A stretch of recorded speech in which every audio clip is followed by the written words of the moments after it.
Hello, everybody, and welcome back to the Sloppy Lab. This is Bottom of the Beaker, the weekly show about the design, ducks, and strategy of Keyforge, everyone's favorite unique deck game. I'm JT Russell, the Freezing, and I'm here tonight with my long suffering host, a man who lets out a disappointed sigh, low disappointed sigh every time he throws those Yahtzee dice for the first time in a night and comes up five sixes. I am, of course, talking about Quick Draw 3, 4, 5, 7. How are we doing this evening, Quick Draw? I'm great. Everyone famously knows that it's terrible to throw all sixes in Yahtzee. It's the worst. It's the worst. We may have some stats on that and other things in store for our listeners later. Thanks to our guest in the lab, a returning guest. I am, of course, talking about El Moosemandude, if you're not into the whole brevity thing. How's it going? Moosemandude, aka Bruce. How's it going? It is great to be back in the lab. It's good to have you Excellent. back. This is your second appearance, is that That's right? right. All And right. second annual lipid checkup. Second annual checkup. Yep. All right. Yeah, Well, more than that's not covered by your insurance, so you're still good. Excellent. Yeah, I wasn't joking about freezing too. There's like this heat pump thing, not heat pump thing. There is a circulator pump in my basement that sends hot water to my office for heating, and it is broken. It is cold in my office in Maine at the moment, but we will soldier on, folks. And do you ever get El Mooseman Deuterino, Bruce, or do That's you not even that's get the that first one. reference? That's Okay. yeah. Okay, I feel pretty proud of that. Then I thought that was like low hanging fruit, and it would see, have been like, you you know, always think that you're coming up with these original nicknames and things, and everyone's like, no, I hear that every day in my life. I just assumed. I just assumed. Oh, funny. Well, anyway, guys, I hate to put the pressure on. I hate to put the pressure on, especially since I was really horribly slacking on the prep for this episode, and we're gonna be riding Bruce's shoulders to another banger, I'm sure. But no pressure. But this is going to be the episode that drops as folks are headed to KFC. So you out there in listener land, sitting on a plane, enjoying some nice bottom of the beaker with your buddies, Moosemandude, Quick Draw, and JT. I mean, we gotta give them the goods. Gotta give them the goods for this week, I guess. It will be a good one to listen to on your trip because it's going to be relevant to all the Kagi Live players that are going out there, including both of you, as I've been promised. Is that correct? 100%. Yeah, 100%. Even though he's not signed up, he's still 100%. But yeah, it's going to be chain related. It's going to be fun. I'll let Bruce tee it up, but I just want to kind of preface it by saying you kind of gave us this pitch. I don't remember how many months ago, and we loved having you on last season. We're like, this is a great pitch in addition to a great guest, so let's make it happen. And we're just glad you could be here. And so, you want to tell us what the topic of the evening is?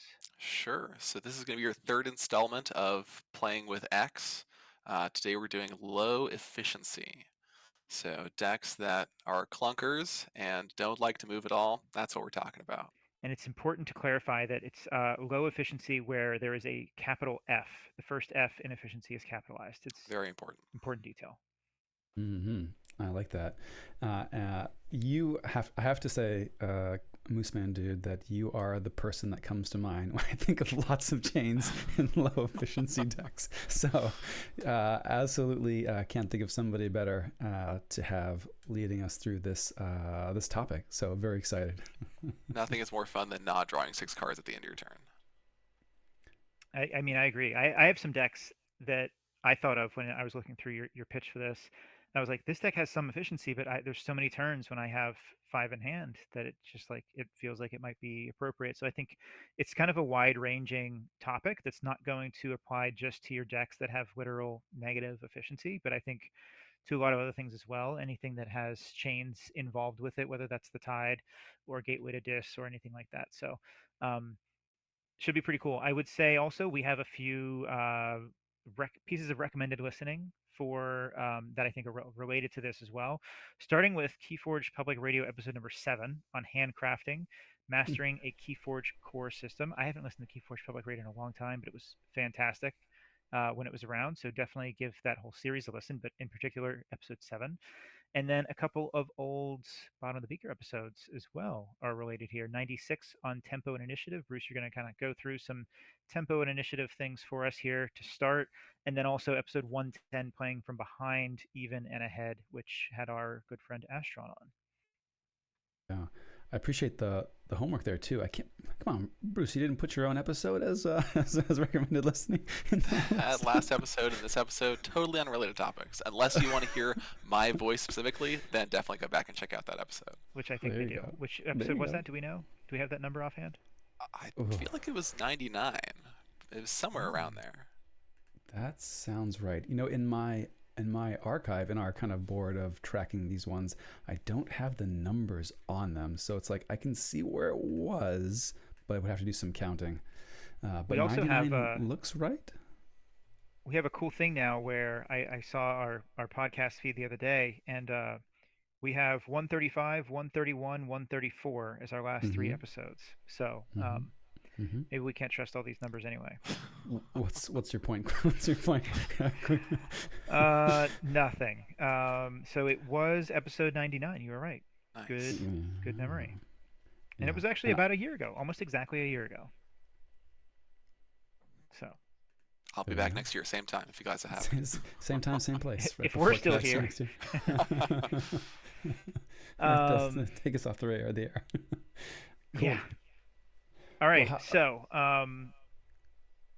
JT. No, Where would I you was like going to to say, how should we jump in? I think there are some definitions laid out here that make a lot of sense to set as ground rules or kind of foundational things that are going to be useful throughout the conversation. And I don't want to take the wind out of your sails, as it were. Bruce, do you want to kind of walk us through these? Sure. Probably best to jump back one step and think about how do we define a low F deck? Because I think that's actually Okay. changed from FFG to now the GG era. Like a low F PV deck is not a 0F deck. Those are probably hard to find because you're going to get a little prophecy efficiency to go with you. So to me, I feel like a low F deck is anywhere from a negative number to something that may have efficiency, but it's like 1 or 2 cards that have a large number, but mostly you're just kind of struggling until you find that 1 card. Mm-hmm. So some archiving's okay, 1 or 2 pieces is fine. And you gave the example, I think, of something like Coda Shadows, right, where you might have a hidden stash as like a thing that exists in your deck, but you're not.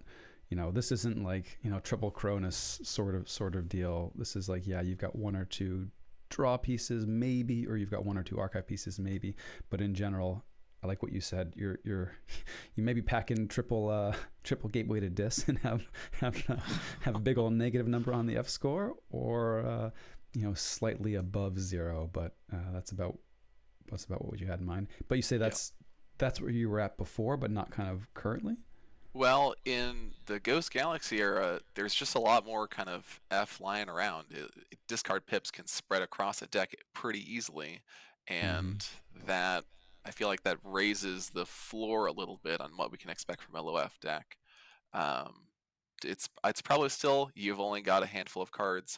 I had a Grim Reminders deck in mind that's got a Recklessness and the discard pip that comes with it, and maybe 1 other card, and that just feels like a low F deck and then a lot of these low F decks are just kind of going to creature board as well because you don't have things to speed through the deck, so you need that board to balance out. Yeah, I'm looking through what I have. I didn't really like pick anything out specifically. I have a couple that are -4, but they're like from Coda. I think a lot of us have probably -4 efficiency decks from Coda where you just have like any combination of Brobnar Dis, Shadows, Sanctum, Untamed. There's like almost no efficiency in any of those. So they're Yep. probably pretty common, I would say, in Coda. It's interesting too, and so true, right? Like I was thinking through my PV decks, and the one that I had been considering bringing to Archon at KFC, I was like, this is actually kind of feels like a hopefully play creatures and reap pretty low efficiency type of deck. And check the score. It's like it's like at 12, and you're like, like Coda that Days. sounds You about right. Yeah, you get to 12, you're like, all right, this thing, we're flying here. But this PV deck that comes in at 12 feels pretty slow and plodding by comparison to modern standards. So that's fair. I'll take it. Yeah. Mm-hmm. I found a -8 in my collection. Sounds like a Curse Relic deck to me. It is not actually. It is a Vault Masters deck, and all of the -8 comes from 3 Maelstroms and a catch and release. Yeah, that'll do it. Unfathomable Mm. chains. Yep. I Yeah. want to And play this but deck now. at the risk of getting too much into like, oh, this deck I had has negative whatever. I do have one that I want to challenge you on later, which is a Coda deck, and it has a negative efficiency. It's a favorite, and folks up on the stream will see it. But we'll save that. Throw you a curveball later when we get That to sounds good. talking about things. Cool. Come back All to it. right. So, when you're playing these low efficiency decks, um, you're going to have less resources available to you because you're just not going to go through as many cards as you would if you've got logos and you're just flying through the deck. So, um, when I'm playing them, I'm really thinking about uh, making sure my hands are as impactful as possible.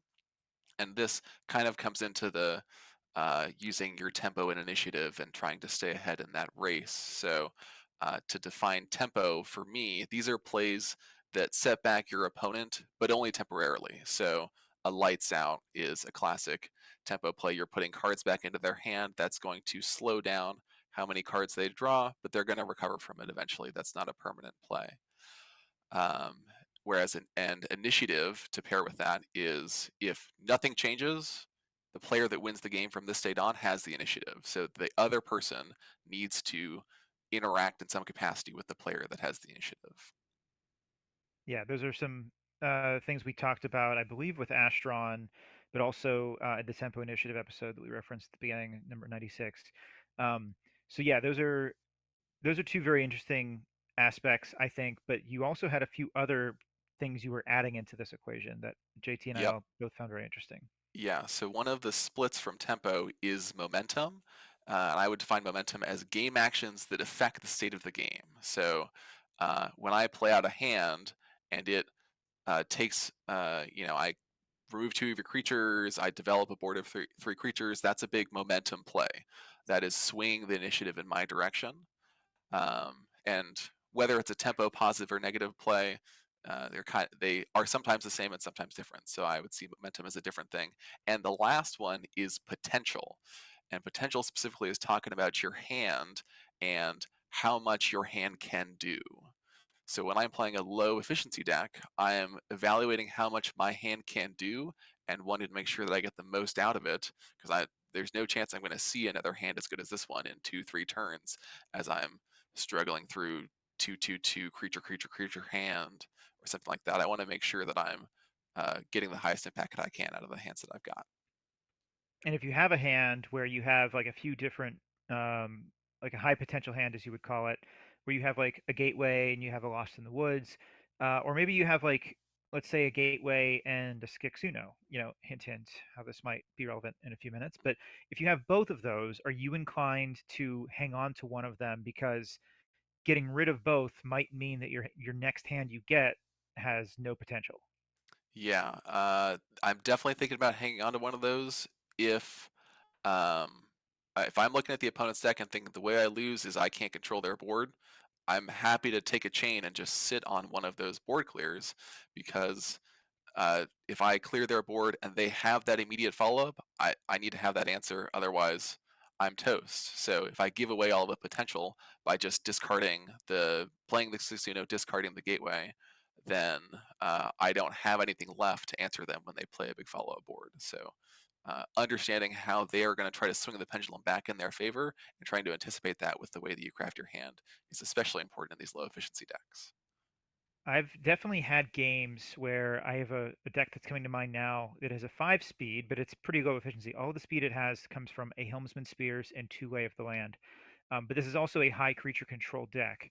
And I've had games with this deck where I think I have so much creature control in this deck, I'm just going to like play this unnatural selection and discard the other one, thinking like I'll just draw into to more creature control, and then I never draw into it, right? So hanging on to something like that, like you're talking about, that redundancy, even though it feels like a chain to hang on to it, maybe multiple chains, it is sometimes, playing to your outs and making sure that you still have a high potential hand. Yep, definitely, definitely. And when you, um, on the flip side, I have another deck that I think of as low efficiency. It has a 0 efficiency score. It does have one helpful Dust Chronicles, um, but I think of it as more of a tempo deck, but it's still playing with low efficiency. And with that deck, I'm going to hold on to the high potential hand to get extract as much value out of my board as I can. Um, so that way, once you finally deal with my board, I can hit another big swing and suddenly I'm back far ahead in the race. So this tempo deck is, as long as I am ahead of you, I don't care how far ahead of you I am, but as soon as it gets close, I want to be able to burst ahead again to force you to just keep working to catch up instead of actually ever passing me in the race. Hmm. This is super interesting. I love that you've given a name to this term, because I think potential is this this concept that was, on the one hand, a bit intuitive, but also hard to really talk about, and kind of completes the equation here. I also feel like, as an aside, now we need velocity and mass sort of sort of defined as quantities, so we can talk about momentum.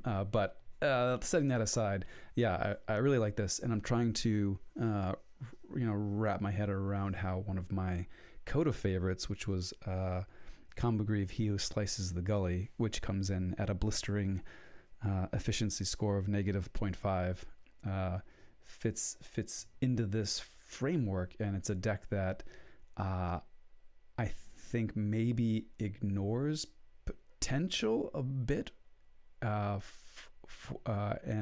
for the sake of maintaining or favoring both initiative and momentum, as sort of through some more like Amber Rushy plays. And I don't know if that kind of checks out, or if you think that Yeah, like. you're just gonna drive that car as fast as possible. Who cares Mm-hmm. what happens behind you? You're going straight as fast as you can. Yeah. Yeah, cool. So that's interesting, and you really think about this potential as like stuff that you, or what you can answer, as opposed to generating potential. So like your generation potential is much more, you know, momentum in action, or what you can achieve through initiative, as opposed to what you're calling potential here. Is that fair? Yeah, I think that's fair. A yeah, make playing classic Coda Burst. You land Hunting Witch, Dust Pixie, Nature's Call, get a bunch of amber. That's a huge momentum play. But the potential from hand is the Nature's Call, and that's about it, because it doesn't otherwise answer what your opponent is doing. It's just racing your car ahead in the Keyforge race. So in that way, I think they're different. And um, when you first start playing Keyforge, I feel like when you've got a new player and you want them to not hold that misery exploit that they think will be good in 5 turns, that's Mm. lesson one. And then this is kind of the counterbalance of figuring out when and why you do want to hold on to these cards, so that way you're getting their full value when you find those scenarios. You can anticipate that those scenarios are going to come up. Mm. That's that's super cool. I mean, I love this concept. I don't know. It's just like is very kind of like I don't know, mind opening to me. And I think that so often I've had this feeling, or I don't know if not feeling is the right word, but observation maybe, that it's often better to have some kind of texture to how you're deploying your resources, right? That so in other words, a, a game where you play out 3 cards, 3 cards, 3 cards is maybe not as impactful as the 1-1-5, and because the I don't know the impulse we're going to add impulse to the mix, is just so more meaningful to the outcome than having just this like steady stream. I know that's maybe not true in all cases, but in a game where the swings back and forth can be so defining, having a larger swing at the expense of maybe a steadier output leading up to it can be just super impactful. Yeah. Hmm. So I think like the obvious high potential plays are creature control, but this also applies to amber control and maybe even artifact control as well. Is that right? Yeah, that's definitely true. Um, Interacting with your opponent, and the reason I think creature control is so easily defined as potential is because their creatures on the other side of the board could then easily turn into momentum. That's a kind of easy conversion to make. They have 3 creatures. That's going to be a 3 amber, call for them if they just get to reap out with that. Mm. So, um, and it's possible that like if you hit a big effervescent principle, that stops their momentum, but sitting on that in hand, I'm not sure how that falls under potential. Maybe not EP, but perhaps something like Too Much to Protect or Redline, I think Yeah, could steals. be some good potential with those just to have that option so that if your opponent goes to 6 or maybe even like 7 or higher and you're looking for the red line, if you have it in hand, at least you know like okay, like I don't care if they go to 7 or more. I Right. have an answer for it. This is going to solve a problem. Yeah, exactly. Mm-hmm. Yeah. I like it. Hmm. Okay, so I guess the first part of this is let's keep talking about potential. I think if you have a deck that has lots of different answers in it, and like I mentioned before, like maybe you have 2 board wipes in hand and you're thinking about just pitching one, or maybe you haven't found them yet. So like, how do you get to a point in the game where you're able to sort of handcraft and build that potential up in your hand?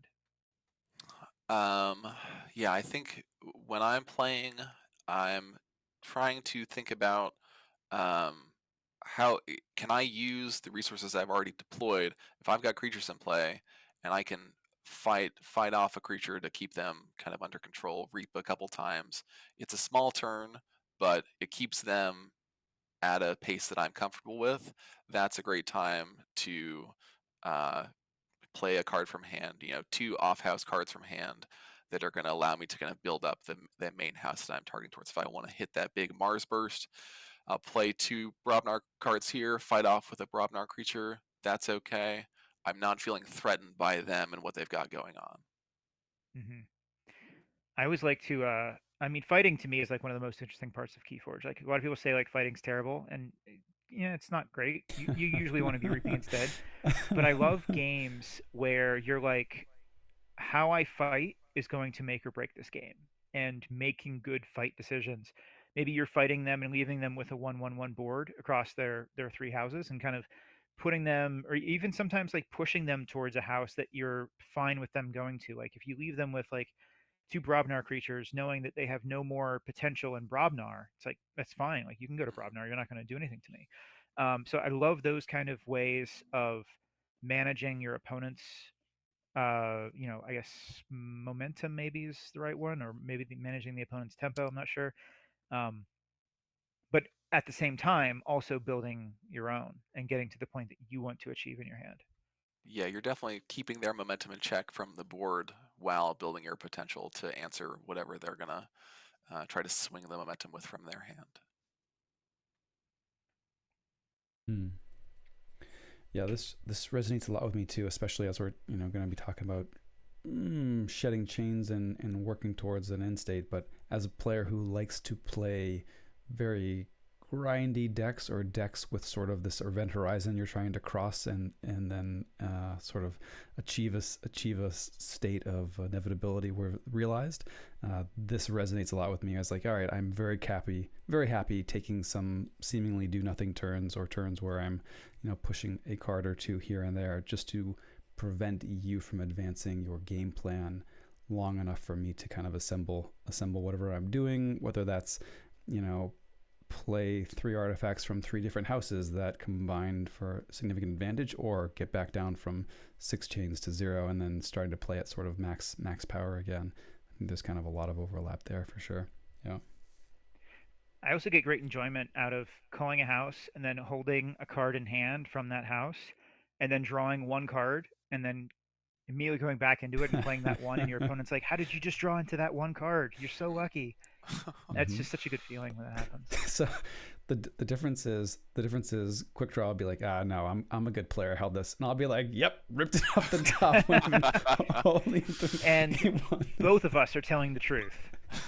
Probably. Probably. I watch your games with Not Tonight sometimes when I can, and you guys have open hands on when you play during the day. And every time you play a draw pip, 100% of the time you draw into a house that you're in already. And I'm like, this Yeah. is just uncanny. Yeah. Well, quick draw, when you've been playing this game for a long time and then you start developing on TCO, that'll happen too. Yeah. I have a lot to learn about development before I get to that point. Just if you see Ned Mike at KFC, buy him a beer, buy him a coffee or something. It could not hurt. It could not hurt. Totally. um, okay, so let's tie this together a little bit. We're talking about inefficient decks or playing with low efficiency, and we're also talking about potential. How do these two concepts merge? Yeah.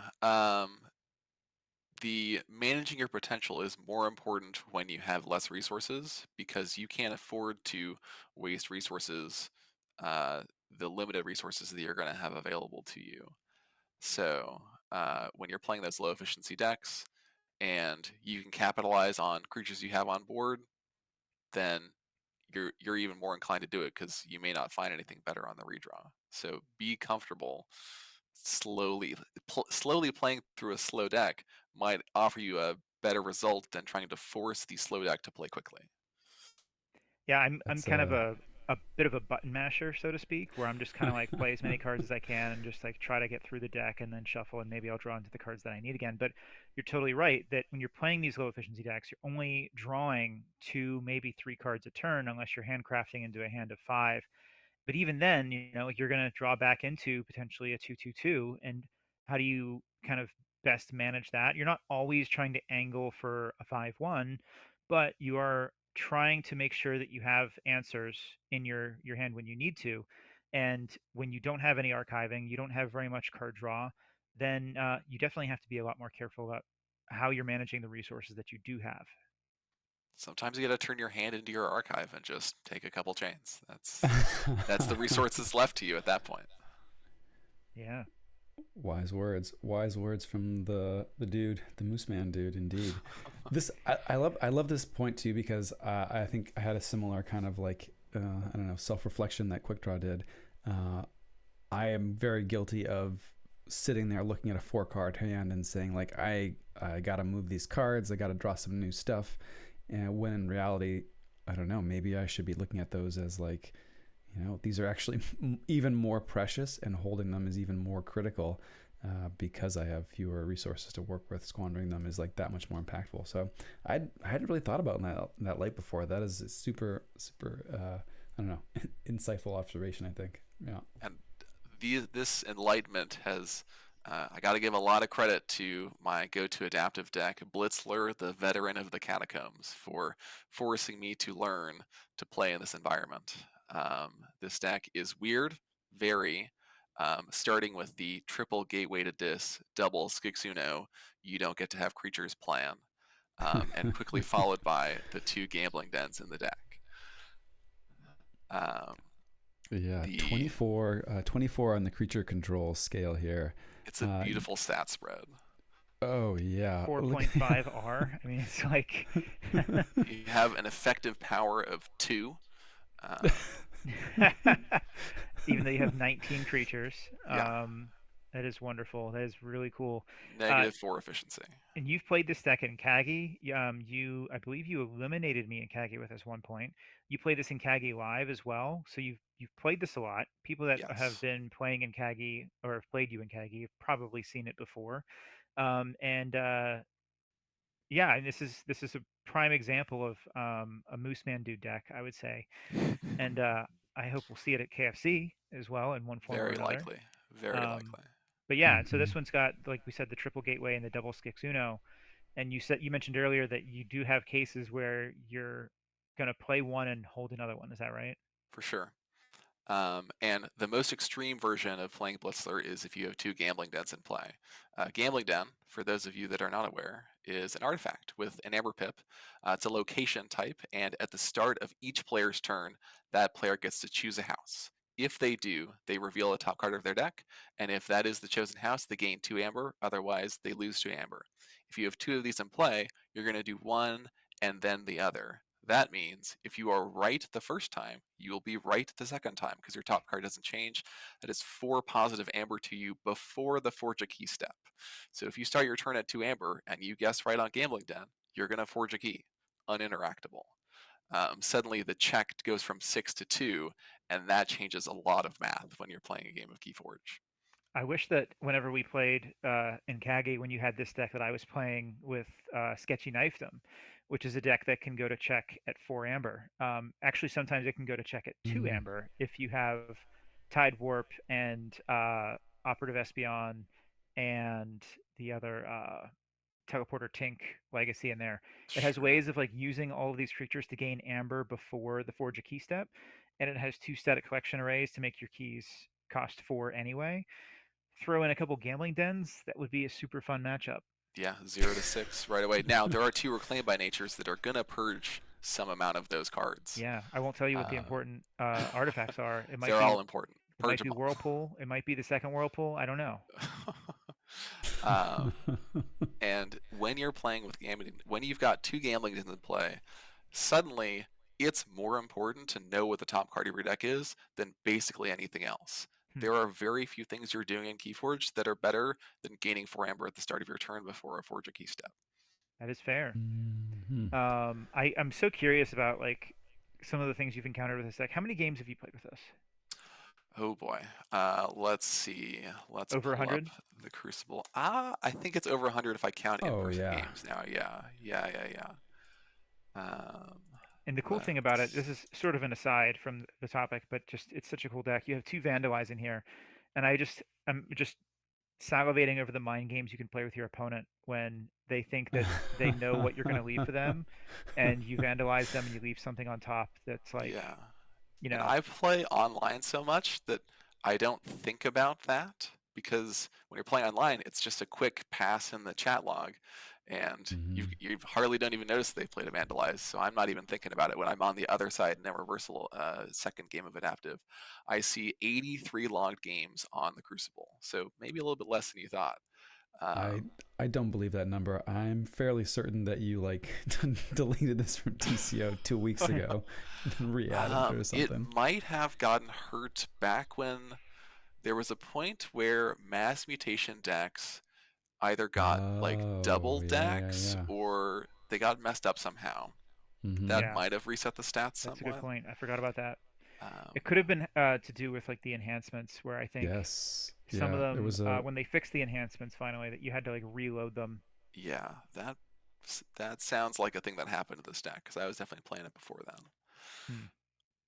So, question on that then. This is obviously, or this is a very unique deck. Do you think the observation about uh, maximizing potential when you're at smaller hand sizes is kind of something you can generalize, or do you think it's kind of specific to cases where you're like, I've got these 2 Gambling Dens, I can afford to like sit on a 4 card hand or a 3 card hand, or play another, gateway, and then put myself to a chain level where I'm not going to draw and know that I've got the same card on top for the start of my next turn? Or do you think that this is something that's like, okay, it shines here, but this is just as applicable to kind of your other low efficiency decks? Yeah. Yeah, once I found it with this deck is the extreme. It's the 100th percentile of doing that. But then if I'm playing a game of Sealed, I'm probably thinking about that idea of holding back my resources and just making sure when you take your swing, I'm ready to swing right back, and kind of being patient with things. I've let that go through the rest of the games that I play of Keyforge now that I've learned this lesson from Blitzler. Love that. Awesome. So cool that yeah, we have these very, these decks are unique. It's a unique deck game, but some decks will teach you a lesson and like really exemplify a principle, and then you're like, oh, I guess that is a thing that applies elsewhere too, and super cool to see that here. I am like, yeah, gonna be taking I don't know, a new light to some of my high chain gains for sure. There's a With that. second small benefit I've gotten from this deck. Now that Ask Again Later is a card, I have a lot of practice Mm-hmm. counting houses to determine how to figure out what's on top of a deck, playing this deck a bunch. So that has been a helpful skill in the land of Ask Again Laters. But Ask Again Later is very You bad for them to you have. would you would not want to play maybe the Gambling Dens as much into Ask Again Later, but you're prepared for Ask Again Later meta when not playing Gambling Dens. Yes. Also, for yes. Sure. Yeah. That's funny. Yeah, I don't know. This would be an interesting one to play into PV, especially the non Ask Again Later PV decks. I like Gambling Again as a source of repeatable Amber generation that doesn't mind per se if your, I don't know, archives get blown up or your I don't know, your half your hand is removed. I suppose you still get to gamble even if you get recompensed. I think that is correct. Yeah, that's a cool thing. Interesting. Mm-hmm. Yeah. And not only that, but you're going to know it the next turn after that. You can't just set up. Can't make a mistake when you get recompensed. Yeah. So interesting. You get recompense. You still have a draw step, so you may still shed a chain and draw, which is interesting. I don't think I've ever encountered a recompense in a game with chains before, where the non-recompense deck was the one with chains. That's interesting. Yeah. Yeah. With this deck, you're if you are trying to maximize the Gambling Den, you've got a couple different ways to kind of set up scenarios where you don't have to worry about drawing off the top of your deck. So a very common one is playing a gateway to go up 3 chains and then picking up a Relentless Creeper from your discard pile to replace that card in your hand. So now you have 6 cards in hand, you've got chains, and you aren't drawing, so you aren't being penalized and shedding chains. And you can just sit there. Yeah. So the Creeper actually is an interesting piece here too, isn't it? Creeper is very valuable. The Styrian Grave is very valuable. That's another way to add a card to your hand. And then the fact that you can play a gateway with nothing else and you are still not drawing is the other key piece of the I'm doing things without drawing cards puzzle. Yeah, you're wiping the board for them. You may not be playing anything else or refilling it, but you are keeping the same card on top of your deck to make more Amber next turn. Yep. Very cool. I bringing back to some of your concepts here too. And side note, quick draw. We talked for an hour on tempo and initiative, and Bruce kind of laid it out in the first 5 minutes. We should have just had him do that episode. I mean, as usual, we invite guests on so that makes our jobs easier. Totally. I love that kind of the double Gambling Den scenario also puts a fine point on the idea of initiative, right? So I don't know, how often do you get in scenarios where I know what's on top of my deck, you know what's on the top of your deck, neither of us have any creatures. We could both just sit here and gain 4 Amber a turn for the rest of the game. But I'm going to win that race. It kind of reminds me of sort of like, king and pawn end games of a sense, where you kind of... I am doing the math. As soon as the first one hits the table, I start doing the math of, am I at a point where I can win the game by doing nothing? And there was definitely a streamed Kagi top cut match of me where I hit one and then I just stopped playing cards. And we were maybe 5 or 6 turns into the game. I was just done. And I figured at that point I can get 2 Amber for the rest of the game. I'm far enough ahead. That is going to win me the game. I was wrong, but that was the math that was going on in my head. That's not an important detail, The important takeaway is that you can think about that. And you Ether Spider is a fascinating card, and I've learned a lesson. One spider more or less. But I mean, interesting though that in the light of thinking about initiative, cards like Gambling Den can give you a very concrete clock to gauge against, right? And so you can say, okay, with this on board, there is the clock maxes out at 6 turns from here or whatever. And maybe not in an Archon setting per se, but in other settings, in an adaptive setting, what have you, you may very well look at a 6-turn clock and say, yeah, I think that's good enough, and I should just bank on it. Yeah, 6-turn clock, 2 board wipes, good to go. Sign me up. Um, that Right, because definitely, and I've done the math from the flip side of it too. Playing against this deck with any deck has a surprising number of tools that when you implement them in this kind of gambling den separate universe that this deck plays in, a lot of pieces change their valuations when you realize, oh, I see 2 gambling dens. I can do this same thing where I hit the top flip once, done playing cards. I'm going to gain for the rest of the turn or the rest of the game. Hmm. mm-hmm.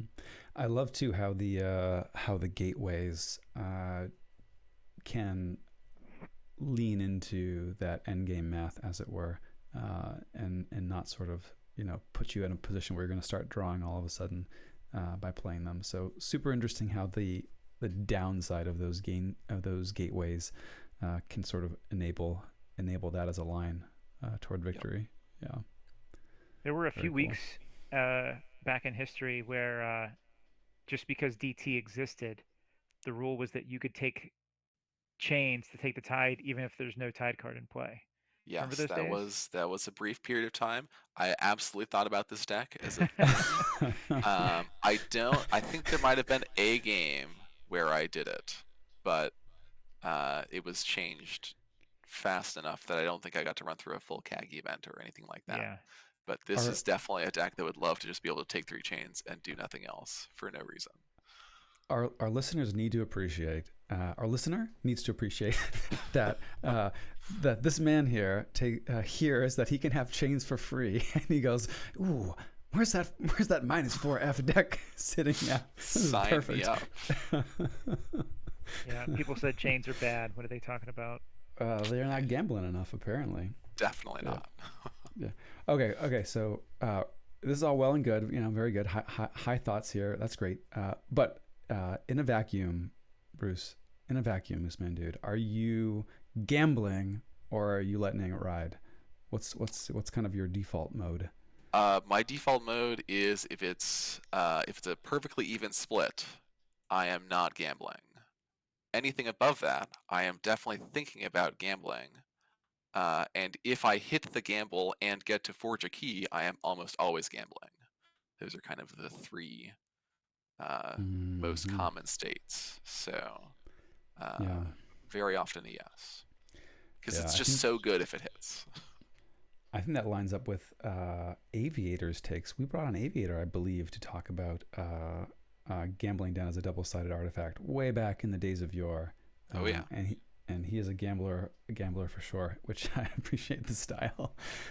So I like that. So you're positive EV. You're thinking about taking it, and forging a key. There's like the value of getting to bank a key is just so high that Yes. you're willing to kind of risk 2 amber there in a lot Absolutely. of cases. Yeah. Absolutely. Okay. Cool. Okay. I'll take it. I'm just taking notes for when I meet you in the next I'm Kagi gonna forget all Live. this the next time we play. Yeah.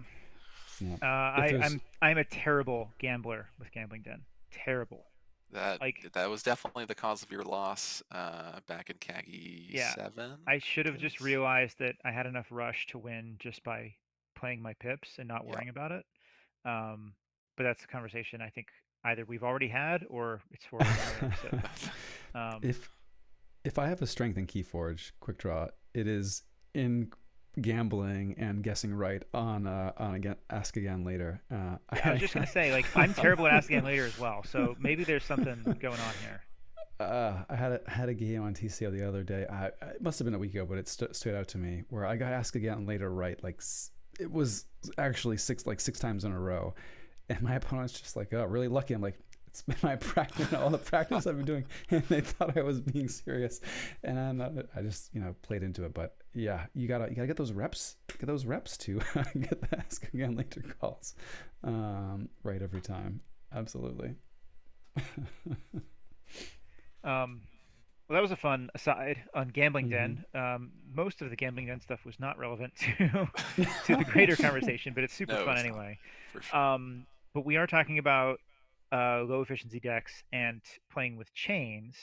So like you talked about, not every low F deck has, you know, gateways or has, you know, complete lack of archiving. You might have like a hidden stash in here or there.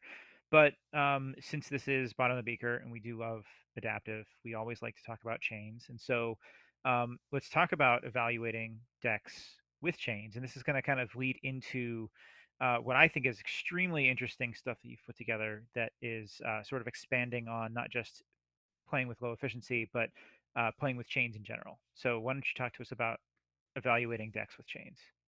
Yeah, so any deck can be a low efficiency deck with enough chains. Um, and when you are thinking about chains, you're playing your first game of adaptive, you don't know how to bid chains. A couple easy things to know: are all chains made the same? Uh, it, it it looks like, you know, the increment 1 to 24 is taking one chain the same as taking 24 chains. Logic would say no. You would be correct.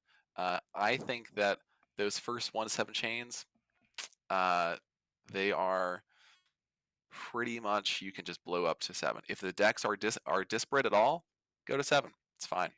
I want to give a shout out real quick. I want to interrupt you because we had Stormstrong on here after he won Kagi Live last year at KFC, and he said almost the exact same thing. Like, if the decks are pretty similar and you're just more comfortable with one, go to six chains. Doesn't matter. Yeah, 7's a better number than 6, but definitely right on the point. Yeah.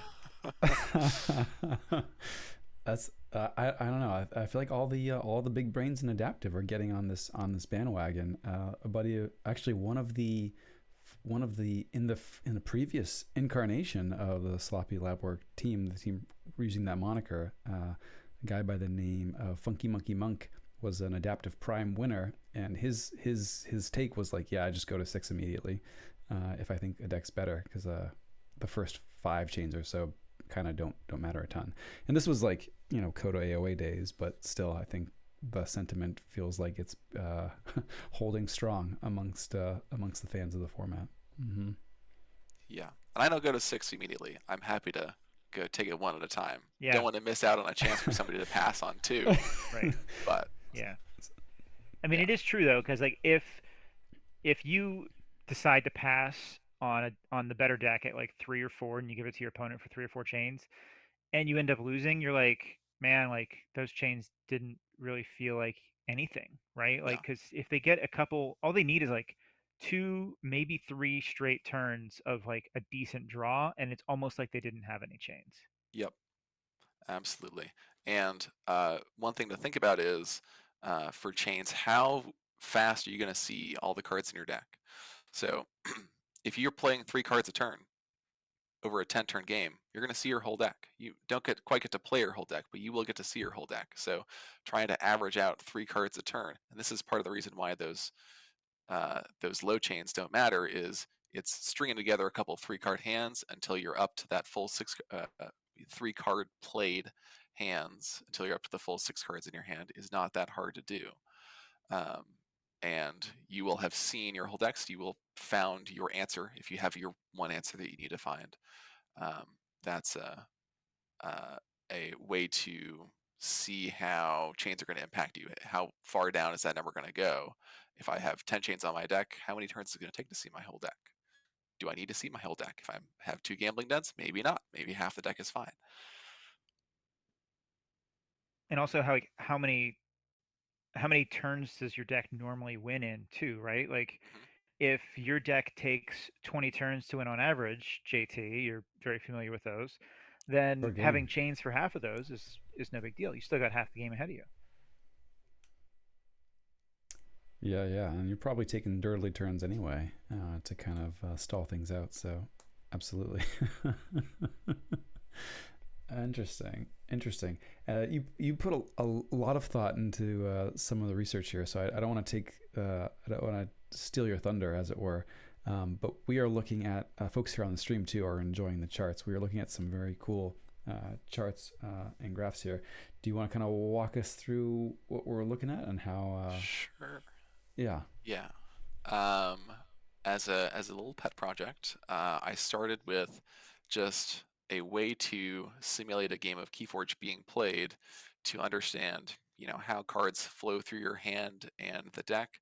So all these numbers and information come from a little script simulation of a deck of 36 full moons split into your 3 houses. So the cards don't do anything, but I can count how many get played, and I can see how your hand is distributed, and then I can apply chains to that to then see how the chains are going to affect your ability to just play cards. So that's the kind of underlying framework that has given us all these numbers and charts to look at. Is there a reason that you chose Maverick full moons in the other 2 houses as opposed to another pipless, worthless action? That's just the first one that came to mind because another favorite deck of mine, the Elder of Cloverworld, has Mm. a full moon that very often does absolutely nothing. Yeah. Yeah, I was saying before when we were looking at Blitzler, which this is probably the most quintessential Moosemandude deck that's above like 50 sats or something. Absolutely. I was disappointed by a SAS update way in the back that took the Elder World up to where it is now in the like 46 area, because it was at 39 before that, which feels more accurate, really, how the way I think about this deck. Hmm. Mm-hmm. I also want to note for the listeners that we are going to share the spreadsheet in the show notes, so you will be able to see these charts and tables and stuff like that. Um, so for those listening right now and not watching on Twitch, you will get a chance to see these. We'll share them with you. Um, I really like on this first tab here the distribution of opening hands for no chains. This is just super good to visualize and see it because we're always thinking like, oh, should I mulligan here or not? And if you look at this, like, okay, like I have, if I'm going second, have a hand of 6, there is about a 50% chance that it's going to be a 3-2-1, and only a 14% chance of a 2-2-2. Mm-hmm. So then the second chart below that, distribution of opening hand, if you have 1 to 6 chains, which essentially is the same thing as a mulligan, right? If you're Mm-hmm. Yeah, going that's the second. approximation here. Yep. Yeah. So then you could say, okay, I have a 2-2-2. I'm going to mulligan that. You have a 41% chance of getting a 2-2-1, which, depending on the specific cards you get, could be a 41% chance of getting something objectively worse. Could be. I, I Absolutely. guess I I guess I read that and say if you're starting with a 2-2-2 6 card opener, you're at a coin flip to improve. Maybe I'm a glass half full sort Also of true. guy, or Yep. better. But you're absolutely right though. In the words of Dear Claude, that you could probably you have a decent chance of I don't know, disimproving, making worse your lot in life by mulliganing there. Yeah. It's also funny that there is a sliver that is not even big enough to get a label to get a 6-0 starting hand. And Teuton Carnage just said that he just had it happen in a test game. I had it happen a couple days ago in a minors league game where it was a 6-0 starting hand. So, what did you say the percentage was on that happening? The percentage of hands that are 600 is 0.15% of sampled hands. So, So like, what is is that? Like 1/10, one tenth of 1 in 1,000 games, roughly. 1%. Yeah. Yeah. Are we talking TCO shuffler here? Or are we talking IRL shuffler? I mean, we got. I'm sure it's higher with the IRL shuffler, but Yep. Interesting. These are great charts nonetheless, though. And then the 2 charts on the left, how many cards do you play over different game lengths, and how chains impact the cards played with a fixed game length? This we have all the data for this on the next couple tabs. Is that right? that's right. Okay, so why don't we go to the next tab, JT? This was the one that you put on here for 10,000 games or 10,000 sample average cards played per turn. So yeah, each cell in this top chart is 10,000 games. So playing a 1-turn game at 0 chains, we've got 10,000 games of that, all the way down to a 30-turn game at 24 chains. So you played a lot of Keyforge to get this data. I did absolutely nothing to get this data, but my nice simulation model got it for me in maybe an hour of just spinning its wheels. Pretty good. Yeah. Well, this is super cool because when we're thinking about chain bidding in particular, I've tried to come up with heuristics for it. It's just so difficult to do because it's such an abstract thing, especially with 2 different decks.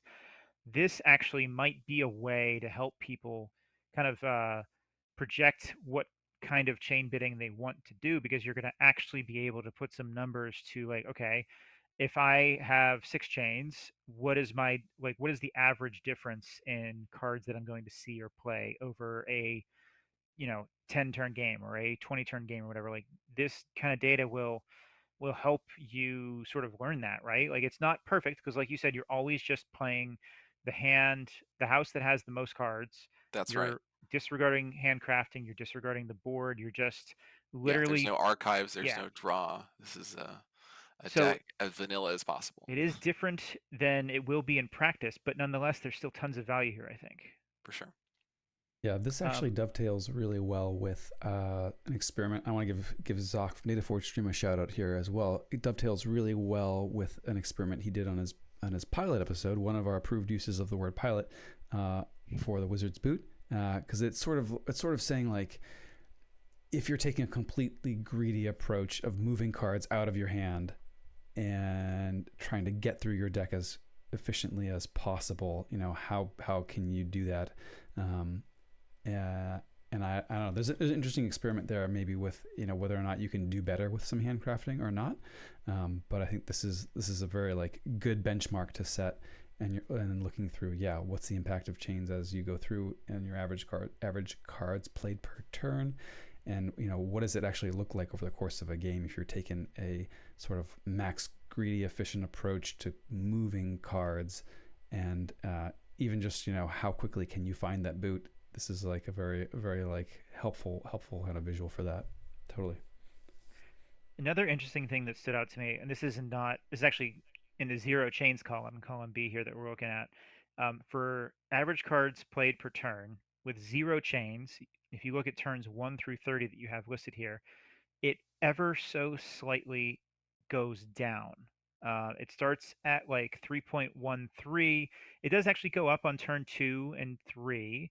But then, like, at a certain point, which looks like around turn 6 or 7, no, maybe a little later than that, it gets to a point, though, where the average number of cards you play per turn is like ever so slightly going down. Looks like And turn 9 is your max. turn 9, okay. And then it is very consistent. And so I asked you about that, and like, why is that happening here? And you had a very intelligent answer for me that I'll let you share Yeah. now. So on top of this average cards per turn metric that we've got here, we'll have a separate sheet here that shows the distribution of hands. So I was able to look at, well, what kind of hands are we drawing in these scenarios? And I can see that as we get higher in the turn count, there's a very slight shift from hands that have 6 or 5 or 4 cards that can be played into hands that have 3 cards that can be played. So So, that's where you see that transition happen. so it's kind of moving towards 3 cards played per turn Yeah, after and that 3 turn cards are 9 or the so. huge average result to begin with. I think we've got a sample.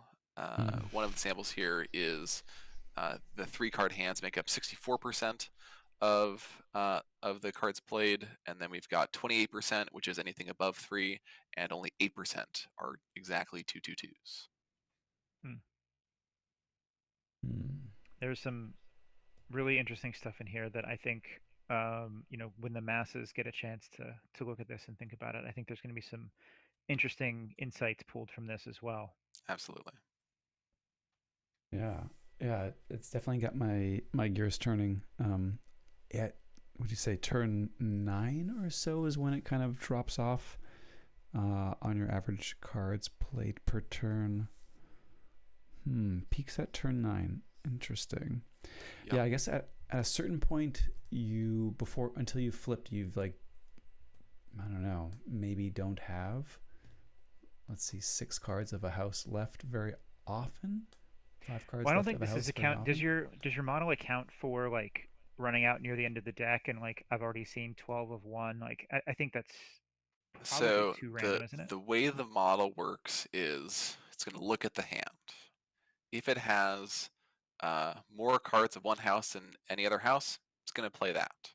If it doesn't, if there's a tie, it will then check how many cards have I played of these 2 houses. So if I played more of house 1, then I'm going to play house 1 because I know I'm going to draw more of house 2. Oh. If those are even, pick randomly. Okay. Those are the checks. So the computer is doing ever so slight handcrafting. Very slight handcrafting. Yep. Hmm. Right. And you're actually like drawing from a deck without replacement, and then you're going to flip the deck when you get to the bottom. So That it's is kind correct. of simulating that as well, which I like. So I think, yeah. I don't know. I feel like you could write a dissertation on this at some level, but for the like napkin math, I like thinking on it a lot for sure. It's yeah, trying to justify the 9. And you said, sorry, going back to the 10K hand size, walk me through one more time why the kind of 9 turn made sense to max out.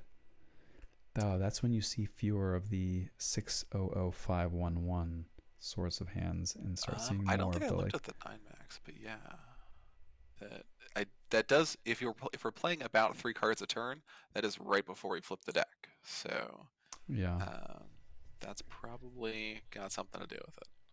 Yeah, getting ready to flip the deck, and you reach a point where it's hard, on average, hard to put together a 5 or 6 card hand of one house, just by virtue of, with greedy plays, there may not be 5 or 6 left of a Yeah, and once particular you house flip, in a deck. you've lost all that information of what has Mm-hmm. been played before and what to expect coming up. So Yep. Yep. Yeah, you've got a something little like that. residual from like the final hand, the final residuals of the last hand before you flipped. That crafts a little bit, but not a ton. Interesting. Yeah, that's interesting. Mm. I feel like, yeah, So I if could dig through this for like an hour and a yeah, half. there's you so know. much cool stuff in here.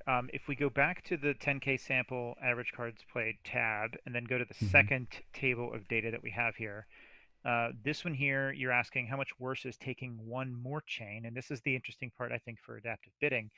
This will actually show you, and you've nicely color coded this to show like where the biggest drops are. Um, if I decide to go like one more bid, like what are the breaking points where like I'm going to see a much like a bigger drop off in the number of cards I can expect to play, right? And this obviously, as we would expect it, it goes up. We can see the red cells at 1, 7, 13, which is where you have the chains breaking to -2 cards, -3 cards. Um, but you can also see kind of the incremental change between less impactful ones, like from 5 to 6. What is the difference, right? What is some of your cool takeaways from this table here? One thing to note: those nice big red cells are 1 turn games, so they are the most dramatic because you get one shot at the cards, and that's going to make a big difference. And I think something that we were looking at before is in that kind of 10 to 20 turn range.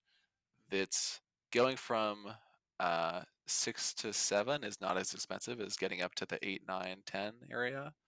So that jump to 7 uh, continues to get worse for a couple chains. And similarly, I think we saw around 13. You keep going in that, it's getting progressively worse and more expensive in the cards that you're playing per turn. Yeah, so like if we expect a game to go like let's just say 10 turns, bidding from 6 to 7, if you expect the game to last 10 turns, it's like roughly what 0.043 cards per turn. Is that right? If you go from Difference 6 to between 7, like the difference in going from 6 to 7 in a 10 turn game. so it's 0.082 worse. This is just the difference between 6 and Oh, 7. that's okay. That's the difference between 6 and 7. Okay, so Yes. um, I think this is super interesting because I guess I've probably not considered in adaptive best of one settings the question, how many turns do I expect this game to last? And I Mm-hmm. think we should be asking ourselves that question in a best of one. In a best of three, hopefully you remember how long the previous two games were, and if you're going to a bidding, you have an understanding of how many turns this is going to be. But in a best of one, you don't have that luxury, and I think it is important to kind of contextualize the game that you're about to play and try to figure out how many turns is this, because that is going to greatly impact how many chains you want to bid. and it might be simplest if I'm prepping for an adaptive event and I've picked out my deck, I mostly need to know how fast is my deck. My deck is a 13 turn deck, and then I get to go, is this deck faster? Okay, less than 13 or 13 is the number, because then my deck will win if the other deck is slower. So you can do a lot just relating off of your own deck, as long as you have that mental model in mind of how fast you are. Yeah. Mm. And one tool that I think is great for this, just to give a shout out, is Zenzi made the key tracker tool, which is something that you can install on your computer when you play on TCO.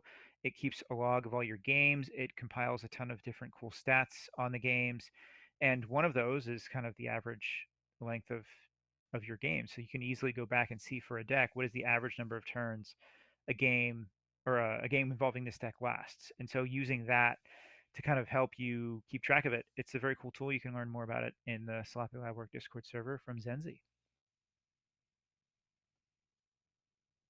Hmm.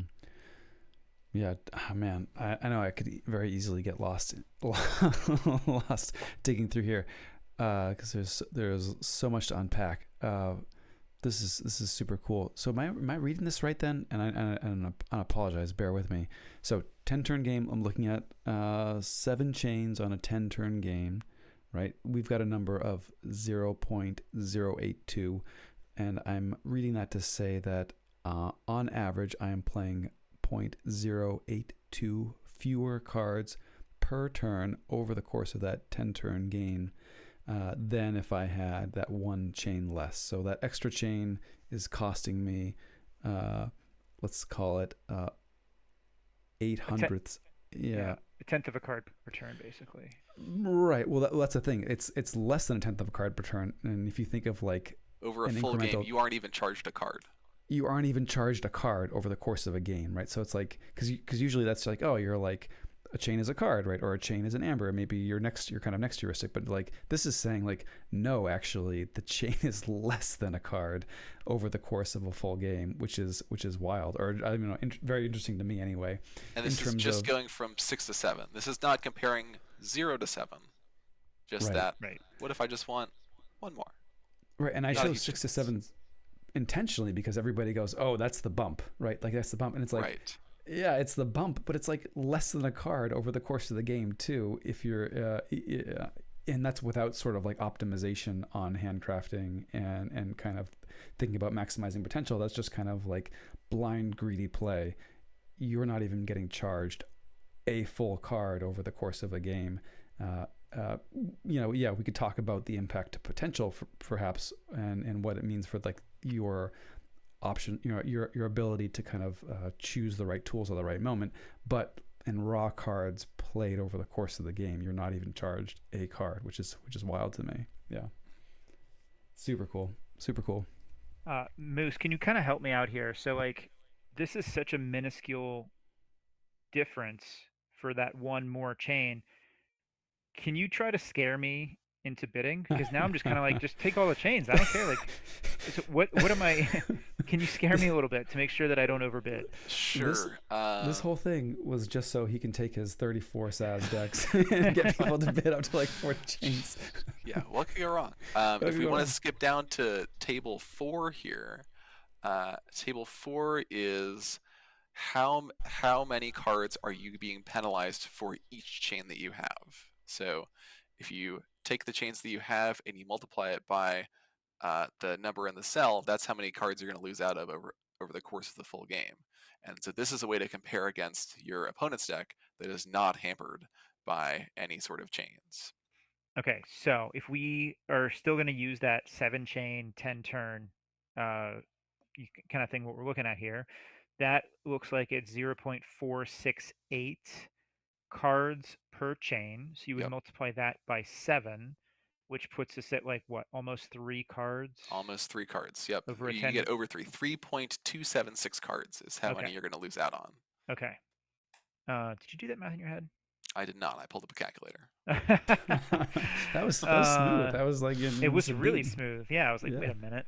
Um, okay, so 7 chains, 10 turn game, you're looking at like a little over 3 cards fewer than you would have unchained, right? Yes, that's right.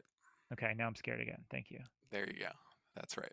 The small numbers don't scare you, but we got bigger numbers here. Yeah. We got full half of a one. Oh, interesting.